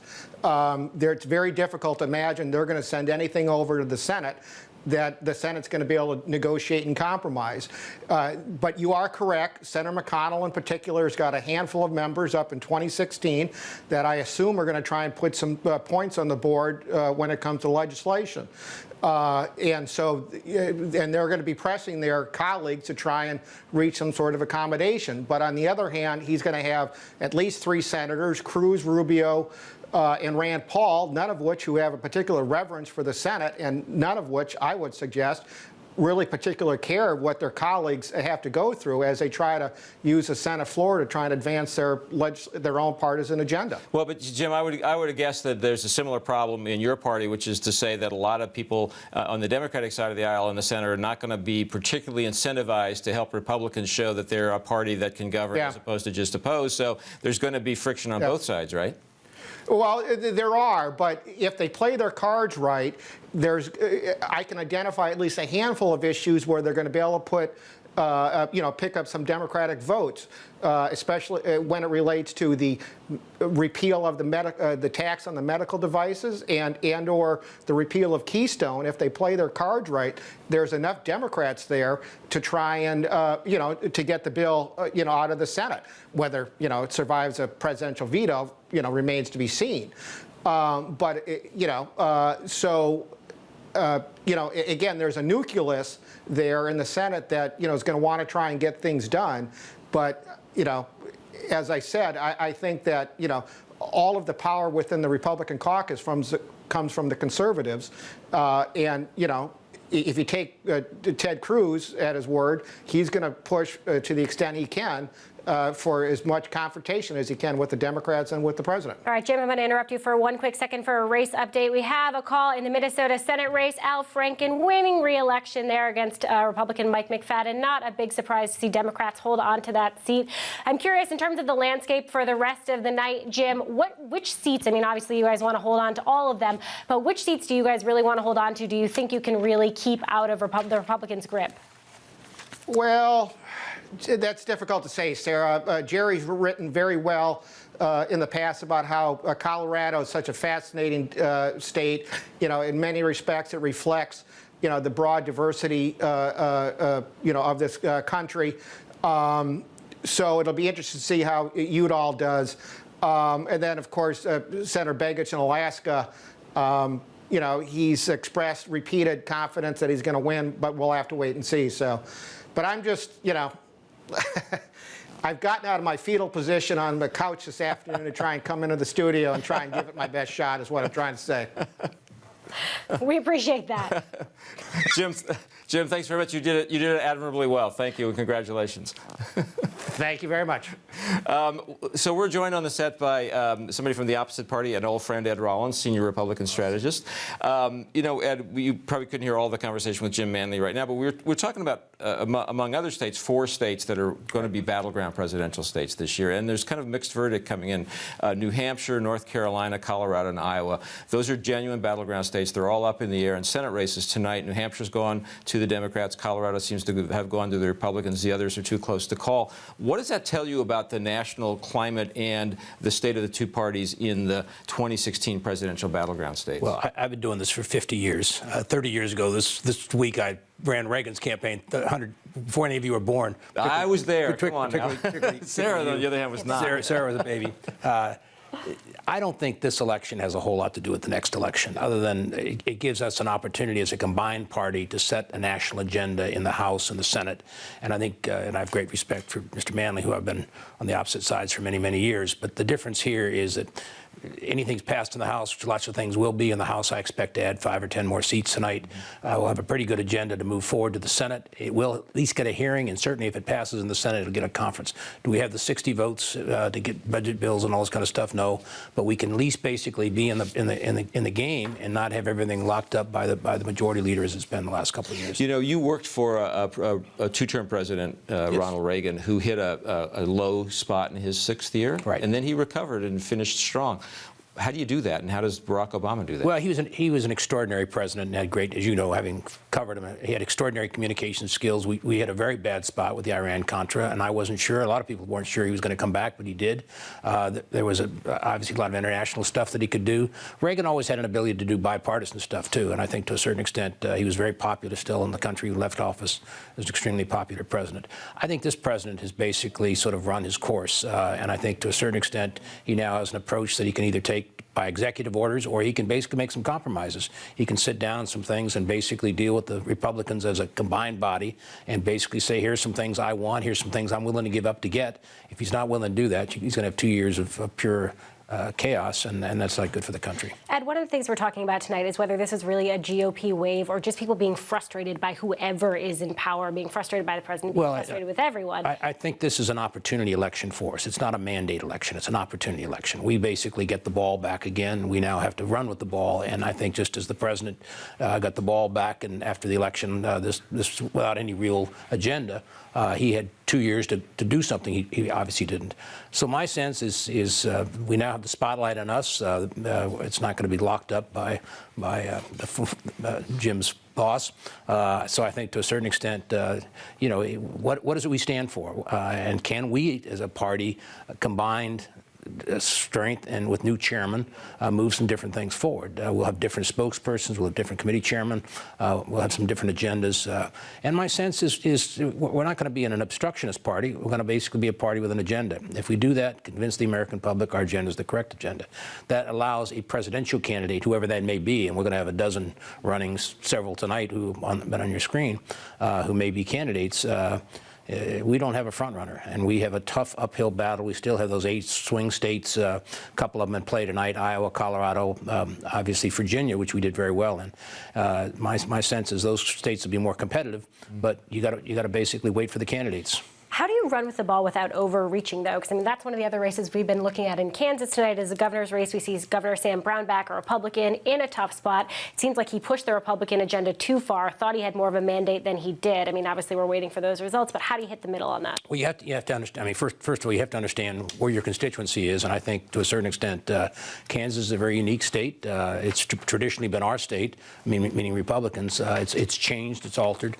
There's a lot of states that have changed, and I think to a certain extent, you can't go on an old database. You've got to basically look at the state as it is today, and Governor Brownback basically believed in the supply side economics, cut taxes, do all the rest of it, didn't sell it to the public, and that's what gave him a competitive race. He may end up winning it tonight, but at the end of the day, you can't overreach. I think the critical thing here is we have elected a bunch of conservative Republicans, not Tea Party, and I don't have anything against the Tea Party, but I think we have conservatives who are going to be economically fiscal, and that's a good thing.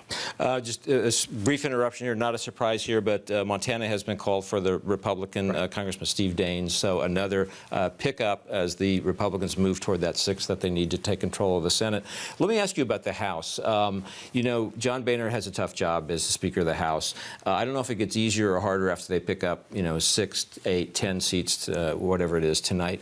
But can John Boehner deliver the House to Mitch McConnell? Can there be agreements between the two chambers, because you got quite different makeups of the two bodies? And there'll be dialogue, which is the important thing. There hasn't been any dialogue for a period of time. John Boehner is not a Tea Party. When Newt Gingrich became the Speaker, he had led that revolution in 1994, so he had the right to step forward and basically lead it and lead it for a period of time effectively. Boehner was part of the establishment. He got tossed out at one point, came back in. He's a good behind-the-scenes player. He's well liked by his members. I think at this point in time, he tries to let his members have a real concession or consensus before he moves forward. My sense is he'll continue to do that. Obviously, there's going to be new leadership. He's not sitting there looking at a 4-year or 10-year period. He's looking at a 2-year session.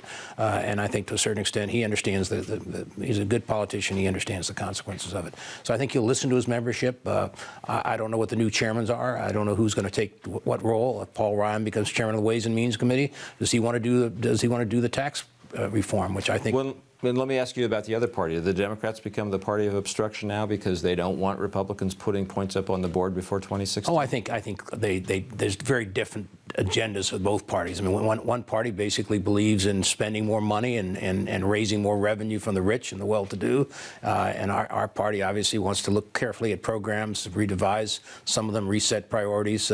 We'll get to do some of that. There's got to be some compromise along the way, because I think the one message tonight is country doesn't like the president, country doesn't like the Congress, and certainly Republicans of the Congress. So at this point in time, we've got to basically convince them. If you run on these kinds of numbers, if you fail in the next year and a half to move an agenda forward, it looks like gridlock again, 216 could be a disaster. Ed, do you think there's any risk for your party running races like this? I mean, if you guys get the 6 seats that you need tonight, it's going to be because a lot of older white voters turned out. It's not the same electorate that's going to be there in 2016. How do you then pivot and decide that you're going to broaden the base, that you pick up those people that you're going to need to win in 2016? We've been trying to broaden the base of this party since I was a young man, became in 1972. You know, each cycle. I mean, obviously the Democrats have what they call the blue wall now. Back when Jerry and I both had hair.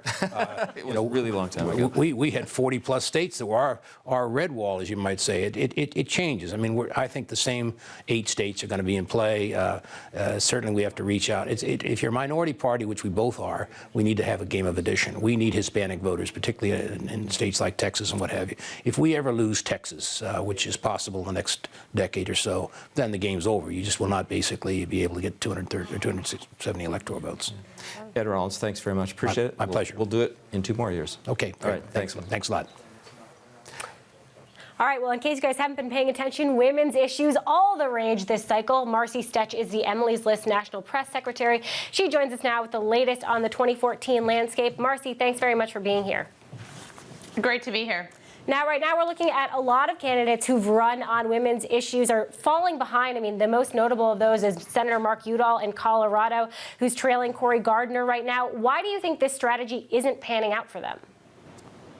Well, I think we've got a little ways to make before we make any sort of judgment on what happens around in Colorado, when we still know that there's quite a race ahead of us for the rest of the night. But what we've seen in 2014 is that this has been a race that has been about women voters and the issues that matter to women and families. And I think in 2014, this election, we have really, as Democrats, made a case and expanded the way that we talk about the issues that matter to women and families to be about the economy, to be about economic opportunity, of course, access to health care and access to contraception, and also raising the minimum wage, ending gender discrimination in pay. So Democrats, this is an incredibly tough election cycle for us. This is a tough map. We're not supposed to be playing in a lot of these states where we are. And what's holding us in there is our support from women because we're on the right side of the issues that matter to them. Now, do you think that the candidates did a good enough job making all of those points, coming across on all of those messages? Because I feel like we mostly heard about reproductive rights. We didn't hear as much about the gender pay gap. We didn't hear as much about economic opportunity for women as we did about birth control and abortion. Well, I think that you're probably looking at not a race that we've been running in. I mean, I look at Emily's list. We've got several races. I look at North Carolina, for example, where Kay Hagan taking on Tom Tillis has made this race about access to education for all North Carolina children and families. She has talked about the gender pay gap since day one, since the first time she knew that Tom Tillis was going to be her opponent. She was taking him to task on the fact that he had blocked equal pay legislation as Speaker of the House in North Carolina. I point you to New Hampshire, where Jeanne Shaheen, again, equal pay being a central theme because Scott Brown voted against it twice as a senator from Massachusetts.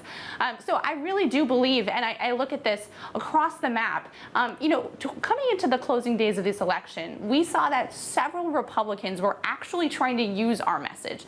So whether that be, again, up in New Hampshire, where you have Frank Ginta running in the congressional district up there, running an ad saying that he supports equal pay. Scott Walker, he's saying, I support equal pay too. Republicans were trying to use our message because they didn't have one to offer themselves, and that's completely unsustainable for them moving forward as a party. So, Marcy, what do you think the difference is between a Jeanne Shaheen, who, like you said, won her re-election campaign in New Hampshire, and then Mark Udall, who's trailing right now in Colorado? Well, look, these are both really tough states. I mean, New Hampshire, again, has the highest drop-off between a presidential and a midterm election, and luckily we were very excited to hear about Senator Shaheen's re-election. We helped to make Scott Brown make history tonight as being the first person to lose against two women in two different states for the United States Senate. But we also think in looking at other races around the country, I do believe, including Colorado, that women are the reasons why we remain competitive. Look at any of the polls leading up to the Colorado election. Senator Udall has the support among women in that state, and he will in the end here. The question is just how much does that balance coming forward? We know there's excitement, enthusiasm on the ground. It's going to be a late night in Colorado.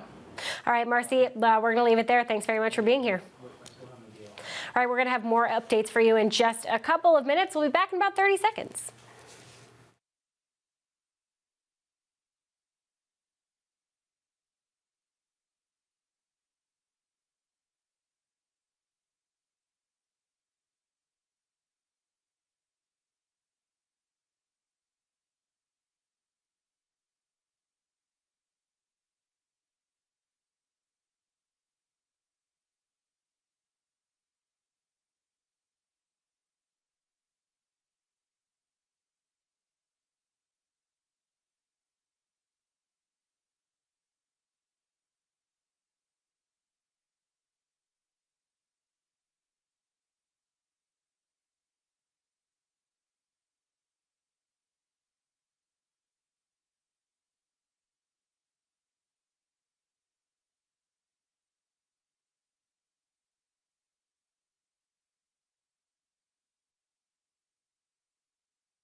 We're back with Capitol Journal election night coverage. Let's recap the key question we've been exploring all night, obviously, which is, will Republicans take control of the Senate? Things are looking positive in that regard. They've picked up 4 already of the 6 seats they need to make that happen in Montana, in South Dakota, in West Virginia, and in Arkansas. They have won all of those. They're looking good in Colorado. Trends are moving surprisingly well for them in Virginia. And Louisiana, as we expected, seems to be headed for a runoff, although with the Republican in the lead in that race. So Democrats on the other side have picked up New Hampshire, have held on to New Hampshire, rather, one that Republicans would dearly have loved to have picked off. They're not going to get that one. Also worth noting that the polls just closed in Iowa about 20 minutes ago. Tight race there. We might not get those results for a while. The polls don't close in Alaska until 1 a.m., so it could be a long night. Let's take a quick check on how some of these governor's races are going. Let's start with Connecticut. Dan Malloy trying to win re-election up against Tom Foley, a Republican there. Only 31% polling, but you can see there it's a tight race. Let's go over to Georgia now. You can see there Nathan Deal trying to win re-election, Republican there. Looks like he's a pretty decent lead over Democrat Jason Carter, but still 69% reporting, so no call yet. Let's go on now to Kansas. See there, Governor Sam Brownback tied there with Paul Davis, a Democrat, only 25% reporting. We're going to be paying close attention to this race. Jerry loves any race from Kansas. It's, of course, the most important state in the nation. Of course, absolutely. All right, now let's go over to Florida, where we have yet another governor's race. This is Charlie Crist. You may recognize him because he's already been the governor of Florida once. He's a Democrat these days. And Rick Scott, the Republican, trying to win re-election. Pretty tight race there, 98% reporting. Crist just trailing by a little bit. We have our WSJ reporter, Arian Campo-Flores, in Florida. He joins us now. Arian, thanks for being here. Sure, my pleasure. So what's the latest? What are you guys hearing from the election night there? Well, so as you said, 98% of precincts reporting. Rick Scott still has a lead over Charlie Crist. Last I saw was roughly 90,000 votes. At this point, it's looking tough for Charlie Crist to make up that difference. He really drew close, in the last few hours as the South Florida counties, as those results started coming in, which are Democratic bastions. And, he had huge margins in, for instance, Broward County, which is where Fort Lauderdale is, and where, Crist was leading by something like 40 points. So he drew close, but at this point, with so few precincts left to count, it's sort of hard to see how Crist pulls it off. Arian, what worked for Rick Scott at the end in this race, if anything in particular did? A lot of money was really helpful. They outraised the Charlie Crist and the Democrats probably 2-1. Right at the end, he put in about $13 million of his own money. They deluged the airwaves in the final week, made huge ad buys, and also they had just been putting together ground operation for a long time. They've been putting together this voter turnout machine longer than the Crist campaign had, and so in the end, that's what I think pulled it off for him. Ariane, Charlie Crist has been a Republican, he's been an independent, he's been a Democrat, and he still posed a pretty credible threat to Rick Scott. What does that tell you about the mood of voters in Florida right now? Well, I think one of the things that helped Rick Scott in the end was that his whole message was centered on the economy. The fact that he had, under his watch, the state had generated 650,000 jobs, and under his predecessor's watch, Charlie Crist, the state had shed more than 800,000 jobs. That was in the teeth of a recession. So I think in the end that Florida voters. Things had gotten better enough for Florida voters that economic message persuaded perhaps enough of them. And then that combined with, a really robust ad campaign and a strong turnout operation looks like it may be pushing over the edge, though we still do have a little bit of counting left. And so, RN updates, an important one for you. We are now calling the Florida governor's race for Rick Scott. So as you indicated, it was going to be a tough thing for Charlie Crist to make up the ground at the end. He did not. That goes to Rick Scott. And a crucial race in the fight for control of the Senate, Cory Gardner, the Republican, is the winner in Colorado. So that gives Republicans 5 now of the 6 pickups that they needed to get to win control of the Senate. Now, Jerry, I want to talk about this race in Colorado because, of course, this is a big blow to the Democrats, big win for Republicans, but it's also one of those strange races where there wasn't really anything overtly wrong with Mark Udall. You know, he's kind of a Colorado guy. He's climbed all these mountains in Colorado. You know, he sits on the committees that Colorado voters care about. He's all about renewable resources. And so what went wrong? Well, it's just not a good year to be an incumbent. That's one of the lessons, I think, that a good senator who in a normal year would have been a relatively easy re-election candidate didn't work out that way. I think it tells you there's a lot of dissatisfaction. The status quo is not a good thing to be associated with. And President Obama was a drag on Democrats all around the country.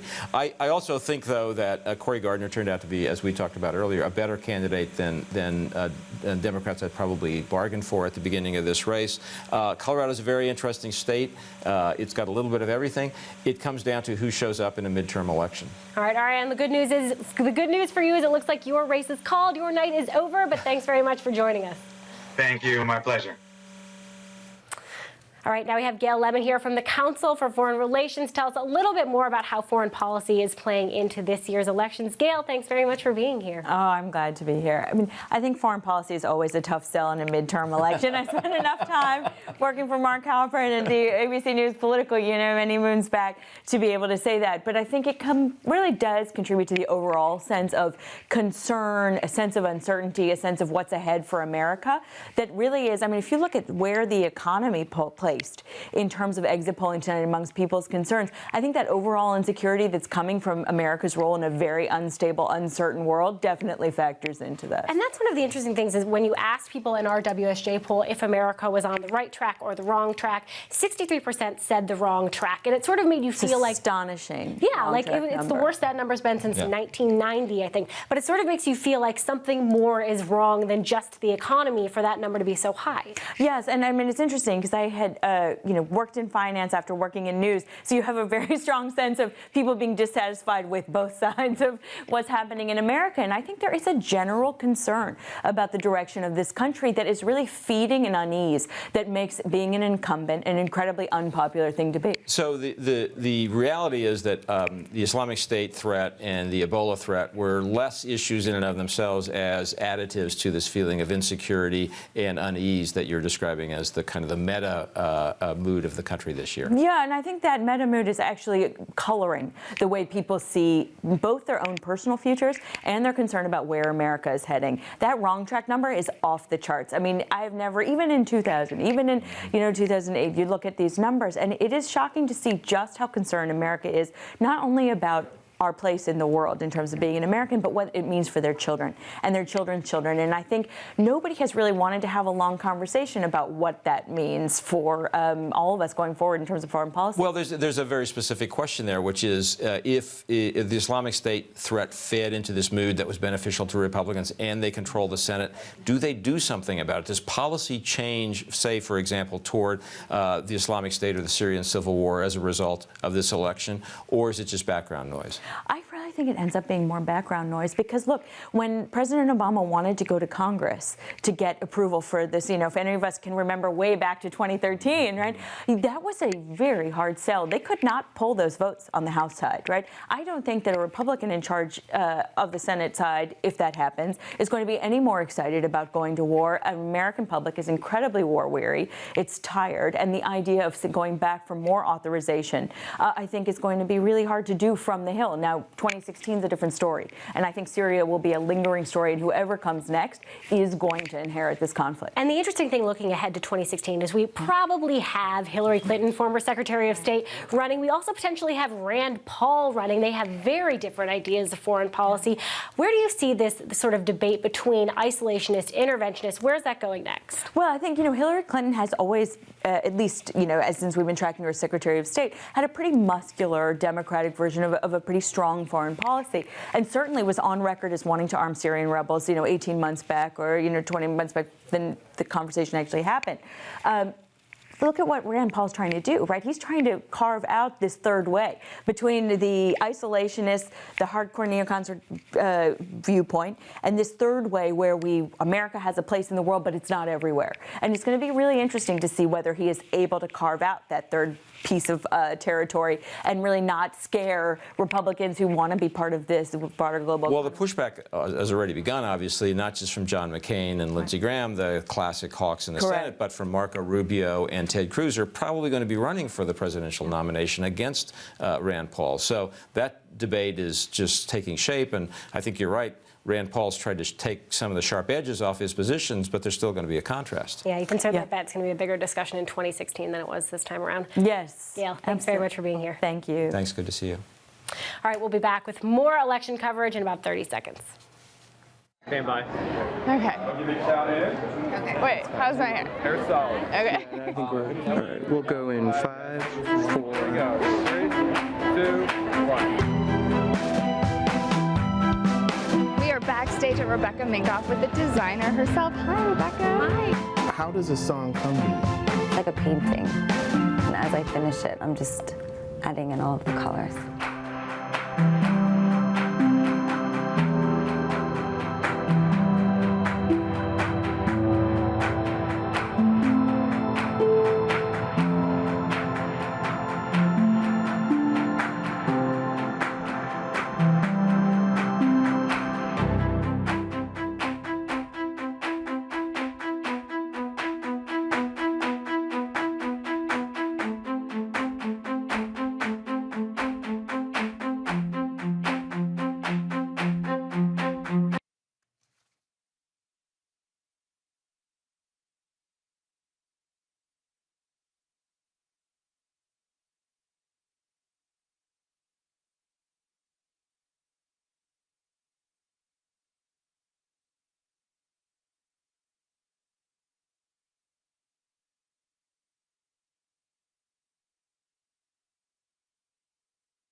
And we're back. We're going to start with a quick update on where the Iowa Senate race stands right now. Let's take a peek at that. We just have 7% reporting, but it looks like Joni Ernst has about 43% of the vote, up against 53% for Democrat Bruce Braley. Sorry about that. Michelle Obama made that mistake, so you're I know. okay. I'm trying not to make the same mistake. But, the polls only closed 30 minutes ago, 7% reporting. Yeah, but the thing about Iowa is votes come in fast in Iowa. They know how to count votes in Iowa. So this one, in the next half hour to 45 minutes, I think will get very interesting. We'll learn a lot more soon. All right. So, I'm going to practice saying his name in the meantime. do that. And then in the meantime, let's take a look at some notable ballot initiatives, interesting ones around the country. Let's go back to WSJ Live anchor Tanya Rivera.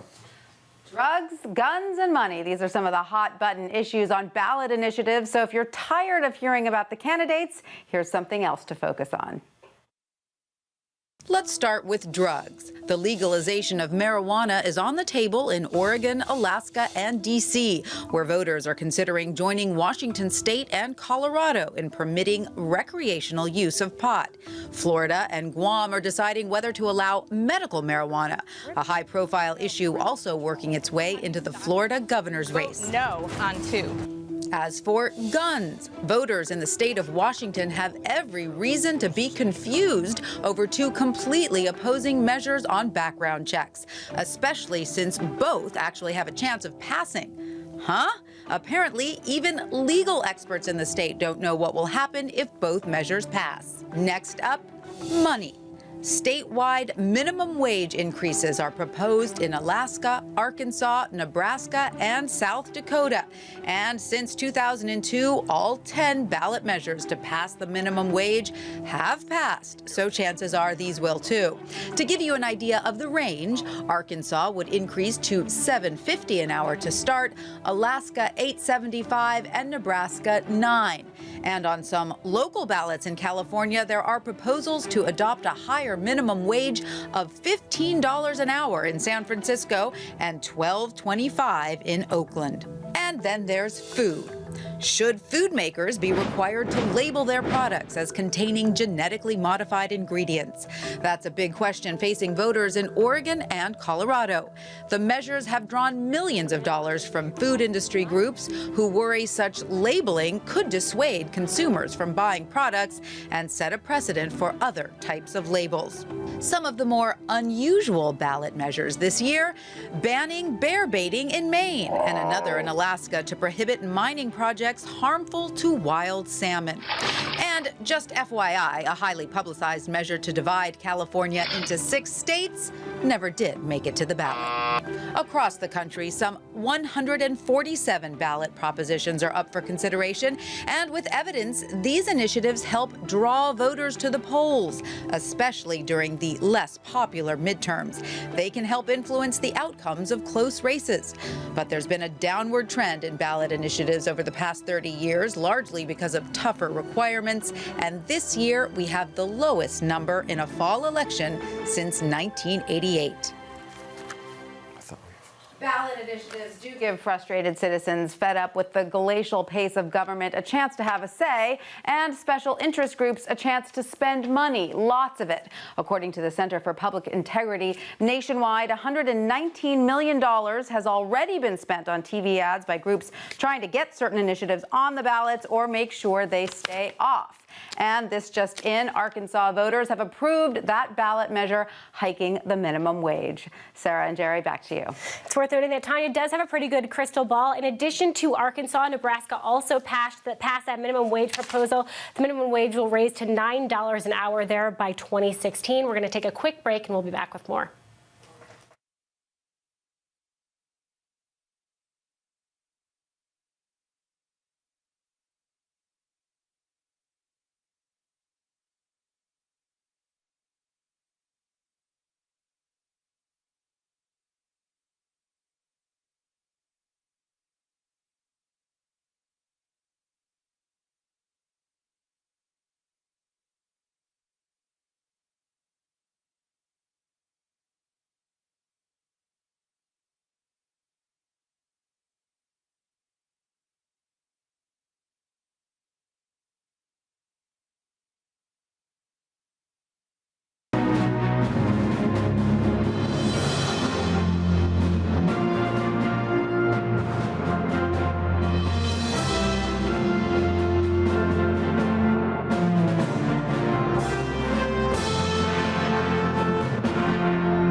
We're back at Capitol Journal election night coverage. Let's do some updates on some of the interesting races still out there that we're watching particularly closely. In the overall balance of power in the Senate, the key question of the night, Republicans have picked up a net of 5 of the 6 seats they have to win to get full control of the Senate. There's several outstanding. Democrats have won one important one in New Hampshire there. In the House, the Republicans have picked up a net of 4. The expectation expectation had been that they would probably be in the high single digits tonight. That seems to be on track for that. So it'll be a good night, but maybe not a great night for Republicans in the House. And some individual races, I think one that we wanted to look at in particular is Virginia, the Virginia Senate race. I'm telling you, this is the surprise of the night, conceivably. Nobody thought that Ed Gillespie, the Republican, was going to have a chance of beating Mark Warner, the Democrat. Total surprise. It's incredibly close, 98%, a 1/10 of a percentage point difference between the two. I know some of the late vote that comes in from Virginia is from Mark Warner friendly territory, so maybe he hangs on, but that is a much tighter race than anybody thought. In Kansas, my favorite state, Pat Roberts is hanging on in a real fight against an independent candidate, Greg Orman. That's the potential nightmare scenario for Republicans, that they give back a Senate seat in the red, reliably red, supposedly reliably red state of Kansas. We'll have to see. Not enough in yet to make a call. Yeah, and that's one of those races where we've seen polling all over the map. Yeah. You hear both sides saying everyone's polling it wrong, so it'll be interesting to see how. Yeah, and it's hard to poll because an independent candidate draws from unusual sources. So that's a bit of a wild card in the deck tonight, and is going to stay that way for a little while, I think. Right. Now, one of the things we've seen in this election, not a lot of Senate races this year in states that have a big Latino population, but still the Republicans are working on upping their game to win over Hispanic voters. Jennifer Sevilla-Corn is the RNC Deputy Political Director. She's also in charge of Hispanic outreach there. This has been her ground zero. Jennifer, thanks very much for being here. Thank you. Good evening. It's a really great night for us so far. Now, I talked to you last in Colorado. We were talking about your ground game out there. It looks like you guys were able to pull it out. Cory Gardner wins there. What does that tell you about winning over Latino voters? Was that any part of this? Absolutely. I mean, it tells me that the work that we do, we go in early, we show up, we start building relationships with the Latino community. We communicate what our message is. We introduce who the candidates are and really define for ourselves what a Republican is and who our candidates are rather than just let the Democrats define us. It absolutely works. And we were able to see that on the ground. I went door to door, phoning with my staff and, working with the candidates right there. And I can tell you that the Latino vote absolutely did help us in Colorado. Jennifer, what about Latino turnout overall? What have you seen? I mean, the classic definition of turnout problems in midterm elections is that minority voters don't turn out as much, young voters don't turn out as much. Is that holding true tonight or not? Well, I would say so. I mean, in the midterms, we always see a drop-off than a presidential, but where we have worked really hard, we have seen Hispanics turn out in Colorado. If you followed in Florida, Carlos Curbelo won for Congress down in the Miami area, Rick Scott winning. We won 2 House races, 2 Republicans won in Central Florida, knocked off 2 incumbent state House seats.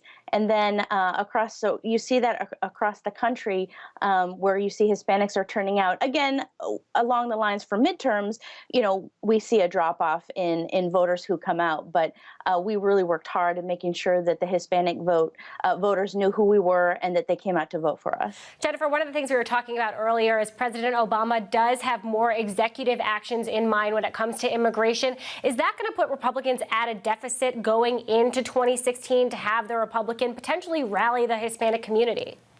I don't think so. One of the reasons why the Hispanic community decided to give Republicans a chance was because they were really disappointed with President Obama and the Democrats. You saw what he's done. He's broken his promise a couple times when it comes to immigration reform. He promised it in the first 100 days of his presidency, didn't do it then, didn't do it in the first 2 years when he had Democrats majority in the Senate and the House. And then in June earlier of this year, he promised the executive order and decided because of political reasons to push it after November. So Hispanics really pay attention to that. This gives an opportunity to Republicans to talk to the Latino community about what their solutions are. And I think there's an absolute opportunity there because there's disillusionment with what the president says and what he does. But even when we talk about this dissatisfaction with the president, in our WSJ poll, we looked at likely Latino voters. 31% preferred a Republican-controlled Congress.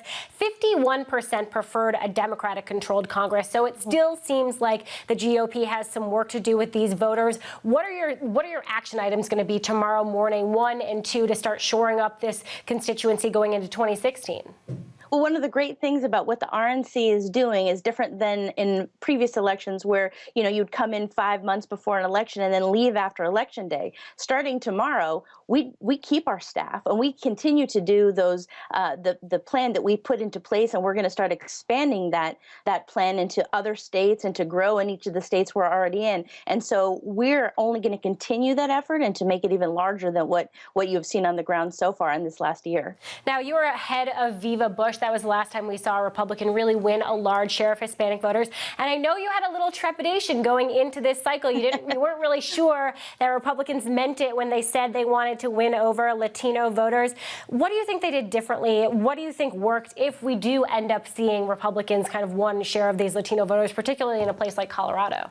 Right, you are very correct on that. I have to say that after being here for a little over a year, Chairman Reince Priebus and those who support him have kept true to their promise. We've had the resources that we've needed to do the effort that I've put into place. And what we've seen a little differently is that we've got congressional candidates, the U.S. Senate candidates like Cory Gardner, Mike Coffin, for instance, in Colorado, work hand in hand with us. And so there's a true commitment to wanting to be partners with us and to truly engage the Hispanic community. Again, not just sort of in a surface way, but to truly get to know the Hispanic community and who their constituents are going to be. And so what I've seen differently is the candidates want to make that effort and to join forces with us to do that. Jennifer, one of the real interesting questions here is what represents good turnout, good performance for Republicans among Latino voters? Because the exit poll suggests you'll probably be in the 34% range this time. That still means Democrats are getting 2 out of 3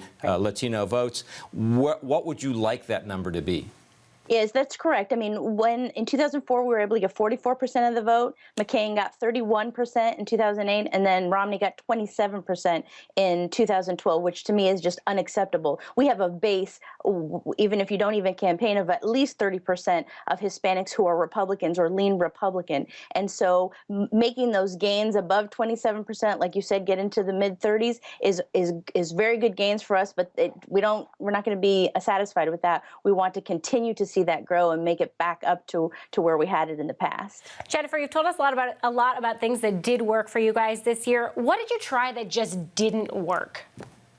Well, I would say that everything that we did, because we were sort of starting from scratch after 2012, it being a wake-up call for Republicans to go, oh yeah, we really do need to reach out to the Hispanic community. The things we were doing, 1, showing up, 2, making sure that we were talking about our message, 3, really listening to the Hispanic community, and then doing persuasion, where we went to door-to-door and phone banking. All of that really worked for us. And so right now, I'm not seeing a lot of the things that didn't work because, again, we're starting from the beginning, and all of those things are the things that you have to do in order to build an infrastructure. If I were to say that we do anything differently, is that we need to start to develop more, expand our staff, and to start putting more resources into areas now that we've seen success in certain states. Jennifer, appreciate the insight. Appreciate you joining us tonight. Thank you so much. Have a great evening. It'll be a late one. Yeah, well, unfortunately, that's true. In fact, speaking of late nights, let's look at some of the Senate races that are going to keep us awake for a while. In Iowa, you still have a lead by the Democrat Bruce Braley, 51.8, 44.7, but only 14% of the precincts reporting. That one's got a long ways to go. In Georgia, David Perdue, the Republican, continues to have, I would say, an unexpectedly large lead over Michelle Nunn, and it sounds like the networks are calling that for David Perdue right now. We're not calling it yet, but that gives you an indication of where it's going. And the big question there has been, does he get over 50% so there's no runoff? Will Republicans know tonight they have that seat in the bag or not? That's what we'll be finding out. In North Carolina, still very close, but Tom Tillis, the Republican, has about a 2 percentage point lead with 88% of the precincts reporting. Can we talk for a second about how Pete's man, Sean Haw, is getting almost 4% of the vote, though, so far? I know you're excited about that. That's true. But it does give you you an idea of how people, there are some people who just do not want to go with either party this No, time. that's true, and that's one of the stories of the year is that libertarian, independent, third-party candidates showed up and were factors in a number of races, and may still tip some of them. Speaking of three-candidate races, there's Louisiana, which is headed for a runoff. Bill Cassidy, the Republican, has 43% of the vote. Democrat Mary Landrieu, the incumbent, has about 38.7%. Rob Maness, a Republican Tea Party candidate, has about 14.9%. Three-quarters of the precincts reporting. That one is not headed toward a clear conclusion tonight. And I think we're joined now by former Louisiana Congressman Bob Livingston, who can tell us a lot about Louisiana. Congressman, thanks for joining us. Thanks. Good to be with you. Let's start with your home state. It's a fascinating race. It's a fascinating state. What do those numbers tell you about what the runoff is going to look like? Well, actually, I'm a little bit surprised that Cassidy is doing as well as he has. During the preliminary polls, he was running about 5 to 7 points behind Landrieu as long as Maness was in the race. Maness seems to be not doing quite as well as he was polling. He was polling about 15%. I think he's around 11 now. Cassidy was running around 38, and Mary Landrieu was about 44. Those numbers seem to have reversed, and Landrieu's running behind Cassidy, and I guarantee you there won't be more than about 5 votes that went for Maness that will go for Mary Landrieu. So it looks like it's Cassidy's to lose in the runoff. One of the runoffs are tricky, though, and Mary Landrieu has prevailed in a runoff in the past. You just don't see the dynamic there, even if Democrats crank up the turnout machine for a runoff? Well, obviously, if the Senate is hanging in the balance for this particular race, and Louisiana is the determinant factor as to who controls the Senate, it's going to be $100 to $200 million race in the next 2 weeks, and I don't think anybody could really make a firm prediction, but it stands to reason that Mary Landrieu is not doing as well as she's done in the runoffs in the past. She was barely the victor in the first race she ran. She ran with a little bit better comfortable margin after that. This is the toughest race she's had, and I think she's going to lose on this one. So why is this turning out to be such a difficult race for Mary Landrieu? Is it something in her record? Is it just kind of the broader sentiment and mood right now? Well, she's a liberal in the South. And look at what's happened in the South certainly since President Obama took office. The entire South is going Republican for the most part, with the possible exception of North Carolina. Georgia looks like it's going to hold in the Republican camp. So Mary Landrieu has just been there for 18 years. She has gotten a 97% voting record with President Obama. She has stood her ground on principle and said that she thinks that the South is impinging on women and on African Americans and minorities, and that's not exactly a platform that endears her to the people of Louisiana. So I think she's frankly not run a very good campaign, and I think it's coming home to bite her. Congressman, let me interrupt you for just a second with another piece of good news for your party. The Republican Party, Pat Roberts, the incumbent Republican senator from Kansas, has won. He's held on against a tough challenge from an independent, Greg Orman, one of the more interesting races of the year. One Republicans were worried about. They could breathe a sigh of relief because that one seems to have gone their way. They have not given back a seat in Kansas after all.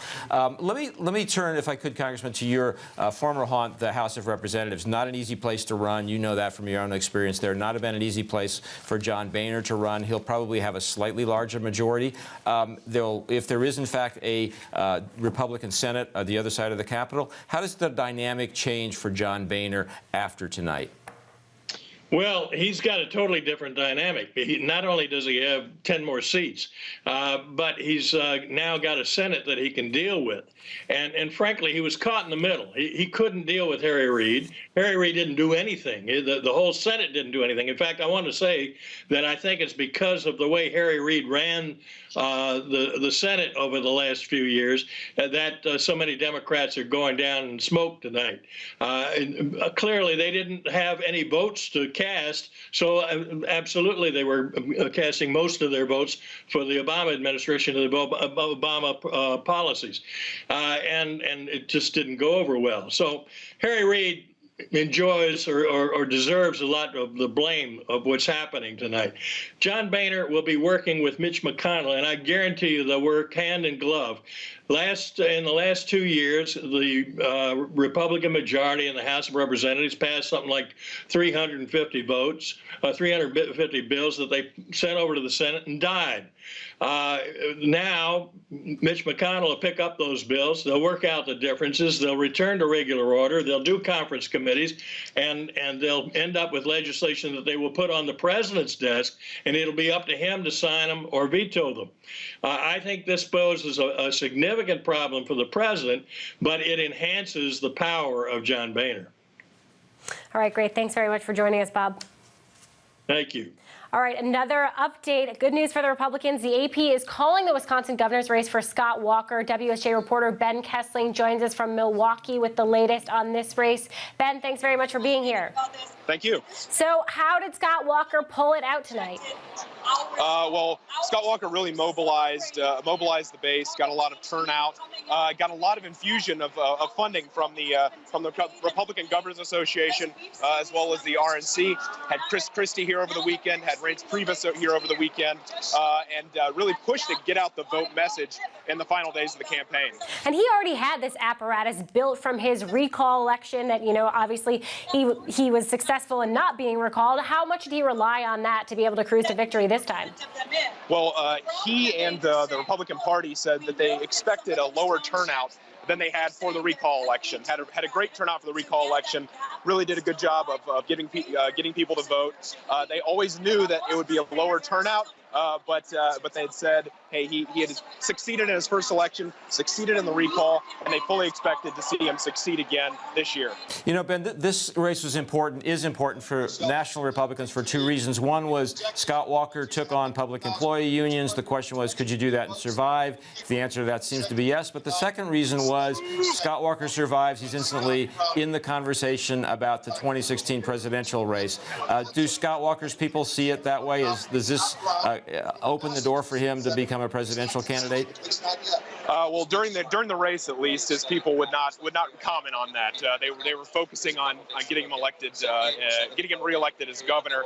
But he was campaigning with people like Paul Ryan, who mentioned that this had national implications. Mr. Walker did on the campaign trail say, yes,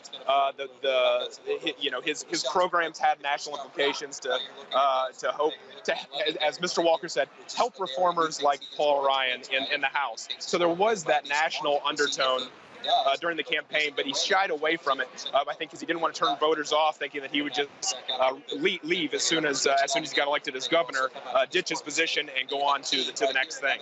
Yeah. Is there anything from what you've seen about the nature of the vote in Wisconsin that's noteworthy? In other words, who showed up to vote for Scott Walker? Who didn't show up to vote against Scott Walker? Seeing who was voting, first of all, turnover seemed to be very heavy, very early. I was at a polling spot in Green Bay, Wisconsin, just after the polls opened, and they had already had more than 100 voters. There were lines in other places. I think what's noteworthy is the sheer get out the vote effort that the Republicans were able to muster here. I was in Sheboygan, Wisconsin, a little earlier. The Democratic headquarters there, completely out of campaign material, didn't have any buttons, badges, banners, anything like that left. Went across the way to the Republican apparatus. They had phone banks set up, plenty of volunteers, plenty of banners, plenty of material set up. They really invested heavily in the ground game here, and sort of pulled the rug out from the Democrats in that way, because Democrats were really confident about having the ground game here in Wisconsin. Yeah. The final question for me, at least. Do you think that the tenor of politics in Wisconsin now tones down a little bit? It's been a pretty charged atmosphere for several years. Does this settle some of that down, do you think? I don't think it has. From traveling around the state for the past week or so and following this, it really is a Scott Walker and his programs versus everybody else in this race. Scott Walker traveled the state The one refrain he kept going to was telling voters and telling his base, I'm the #1 candidate for the Democrats in the entire nation. Whatever race it is, it doesn't matter. They're targeting me, Scott Walker, and trying to show that my program can't work. He did energize his base with sort of the rightward push. He took the state in his first 4 years. He also energized the Democratic base in a very anti-Walker way. When they were going out, people were voting and saying they were voting straight ticket Democrat. They were doing it as much as a referendum against Scott Walker as a pro-Democrat sort of thing. So I don't think that this is necessarily going to settle down any of the grudges that were sort of churned up over the past 4 years. All right, Ben Kessling, thanks very much for the update. Thank you. We're going to take a quick break, and we'll be right back.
How did the election play out across social media? We go now to WSJ Live anchor Tanya Rivero for an update. Thanks, Sarah. Now, there's been quite a bit of comedy tonight, along with the serious stuff. Joining us now from Washington is Natalie Andrews, Wall Street Journal social media editor. Hi there, Natalie. What fun things have you been following?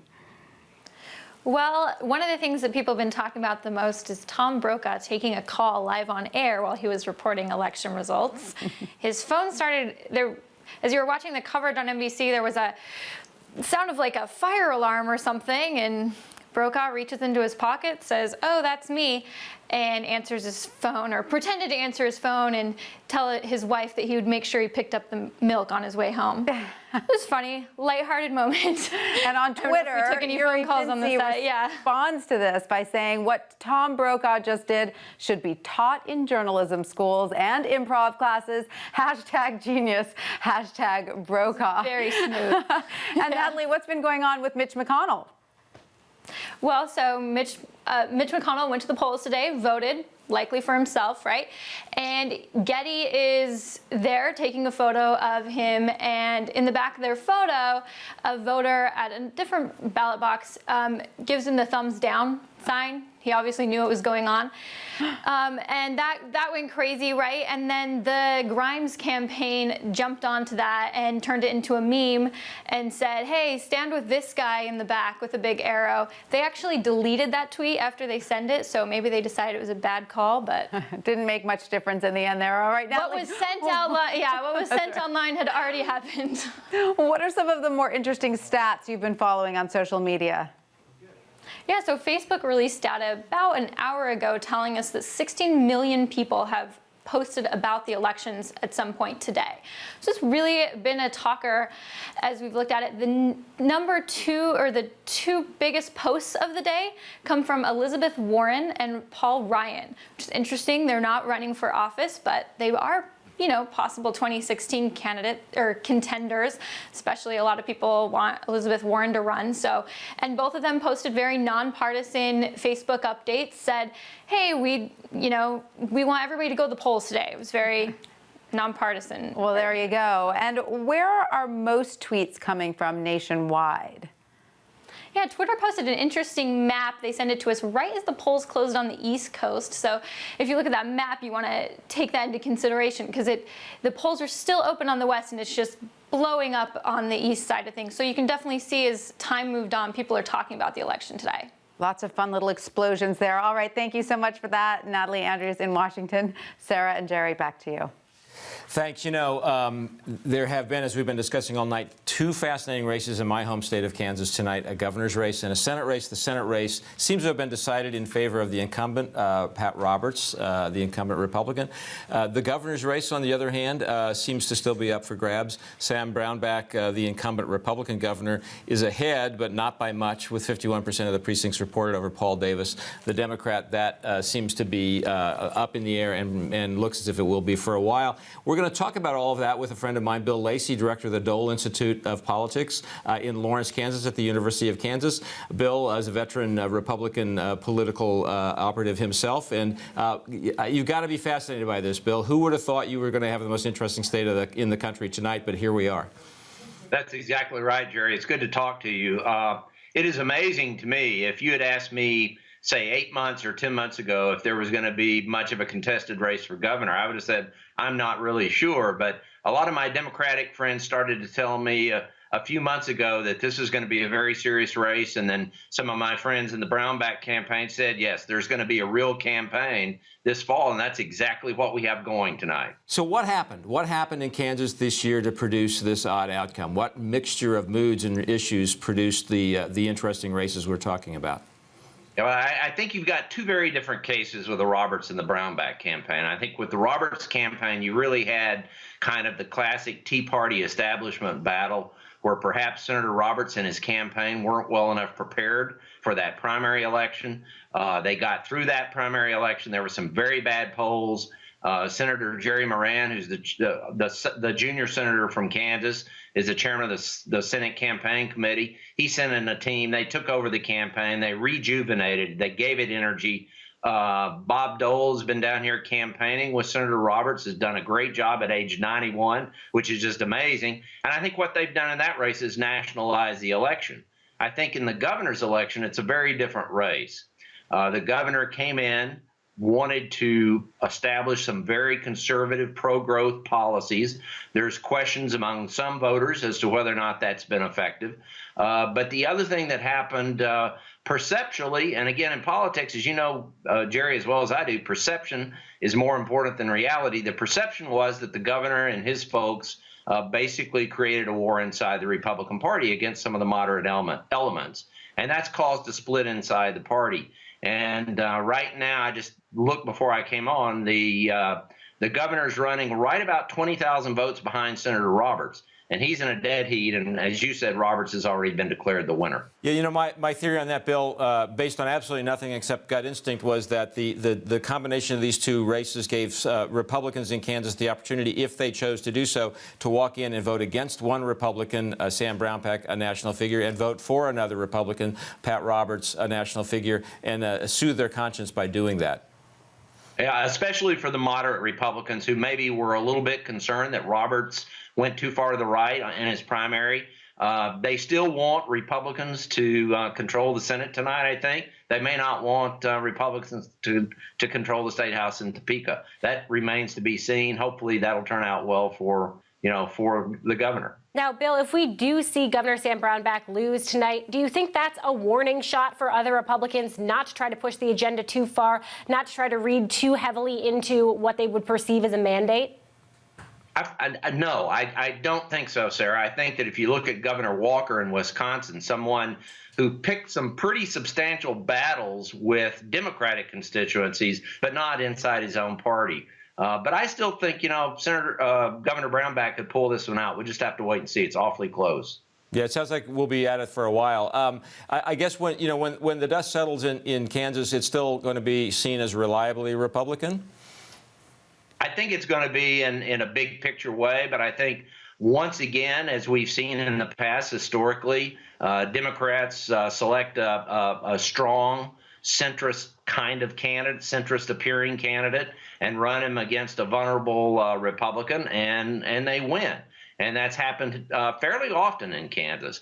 But I think on the federal side, there was talk about a couple of the House races being competitive and the U.S. House races, and none of those races are competitive tonight. None of the other constitutional offices are competitive either. I guess the one of the mysteries is, after this is all over, is going to be to figure out what the meaning of the Greg Orman candidacy was. That you had an independent candidate who came out of nowhere, made a serious run at a Senate race from a reliably Republican state. Is the lesson there that it can be done by an independent, or that so many things broke right for Greg Orman, but even he couldn't get over the top? It's just not doable for an independent.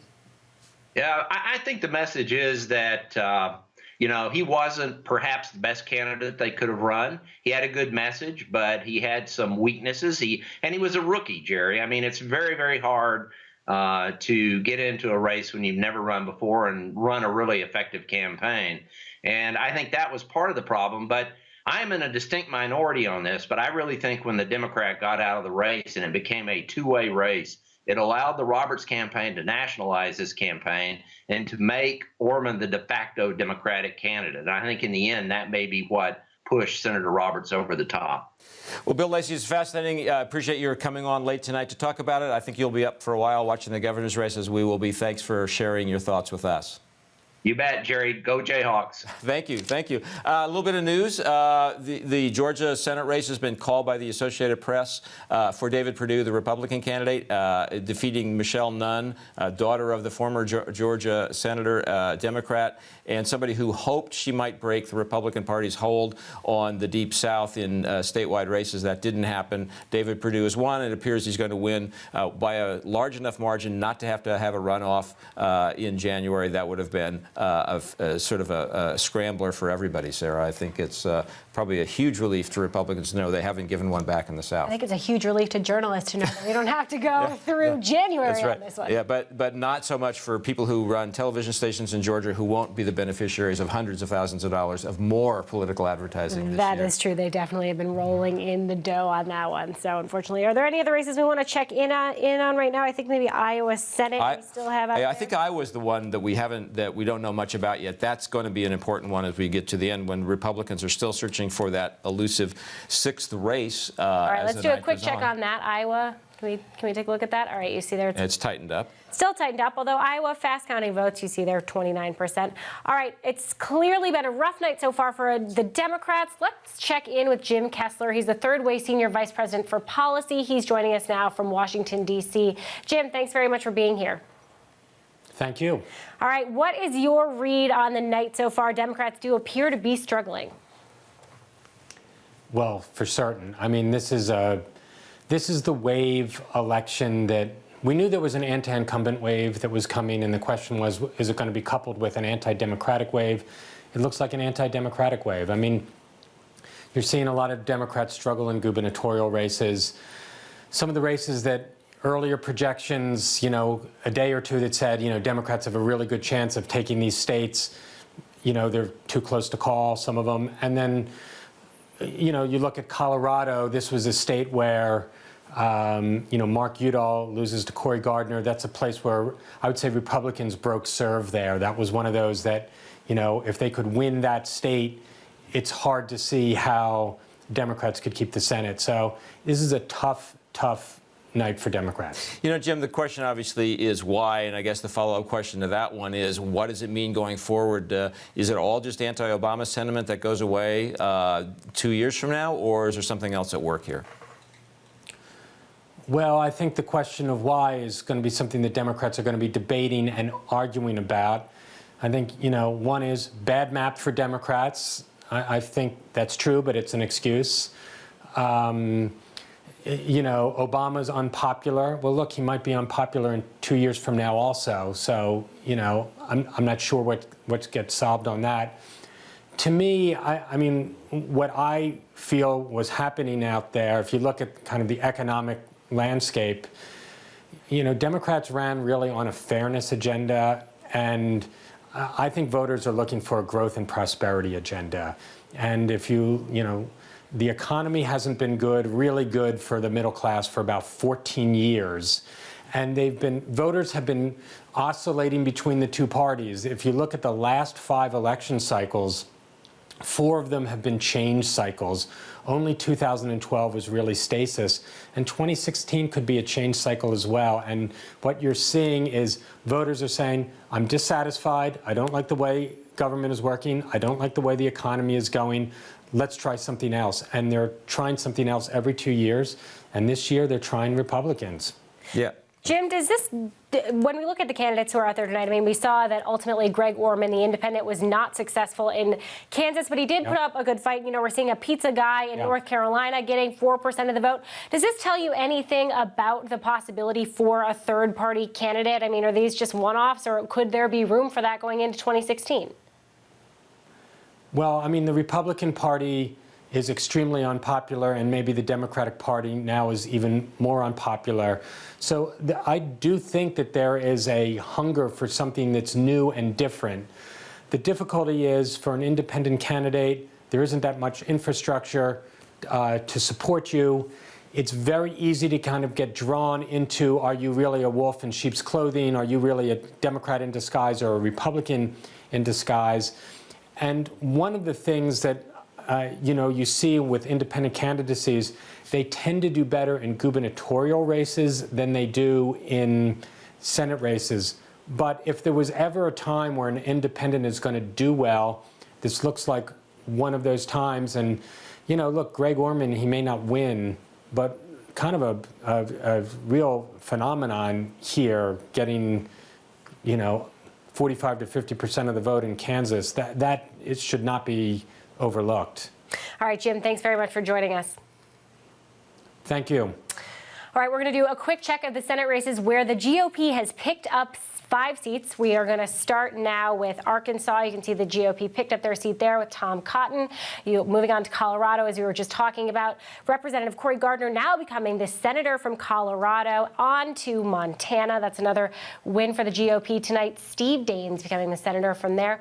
Moving over to South Dakota. Let's take a look at that. This is another GOP win we expected tonight. Mike Rounds winning the Senate contest there. And over to West Virginia, another expected win for the GOP tonight. Shelley Moore Capito. The Republicans keeping their seats in Kentucky, Kansas, and Georgia now, apparently. Those are big questions for them going into the night. Would they give back seats to the Democrats? That did not happen. The Democrats have defended their seat in New Hampshire. That was an important one for them. Jean Shaheen wins there. That was an endangered incumbent, one they very much wanted to win. She has done so. Now, we're still counting ballots in Iowa, so no results there yet. Also, no results in that 3-way race in North Carolina. Georgia will avoid a runoff, though, so it looks like at least this will not be going into January. Right, but Louisiana, which is always the most fun political state, any given year, including this year, will head into a runoff in December. That'll be a balance of power check. Not at all clear whether that will determine the outcome of control of the Senate. May not, but it's still going to be a fascinating race, and it will be an expensive one if the control of the Senate hangs in the balance in Louisiana. All right, here we are at 11:15 tonight. Republicans up 5 seats, not quite where they need to be. We're going to be updating all of this coverage on WSJ.com throughout the night. Nobody's going to be sleeping. Everyone's just going to be covering politics. And it's been a pleasure to be with you all. Hope we can bring you updates tomorrow on WSJ.com as we go through the day. I'm Jerry Seib. I'm Sara Murray.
extension, therefore, it was a bad one for Democrats. The question they'll be asking themselves now is, what went wrong?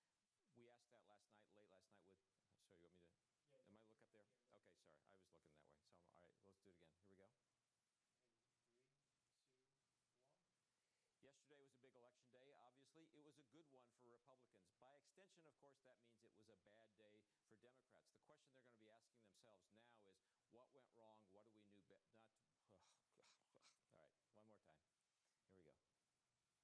All right. Yesterday was election day, obviously. It was a good one for Republicans. They got what they needed, more or less. That means, by extension, it was a bad one for Democrats. The question they are going to be asking themselves now is, what went wrong?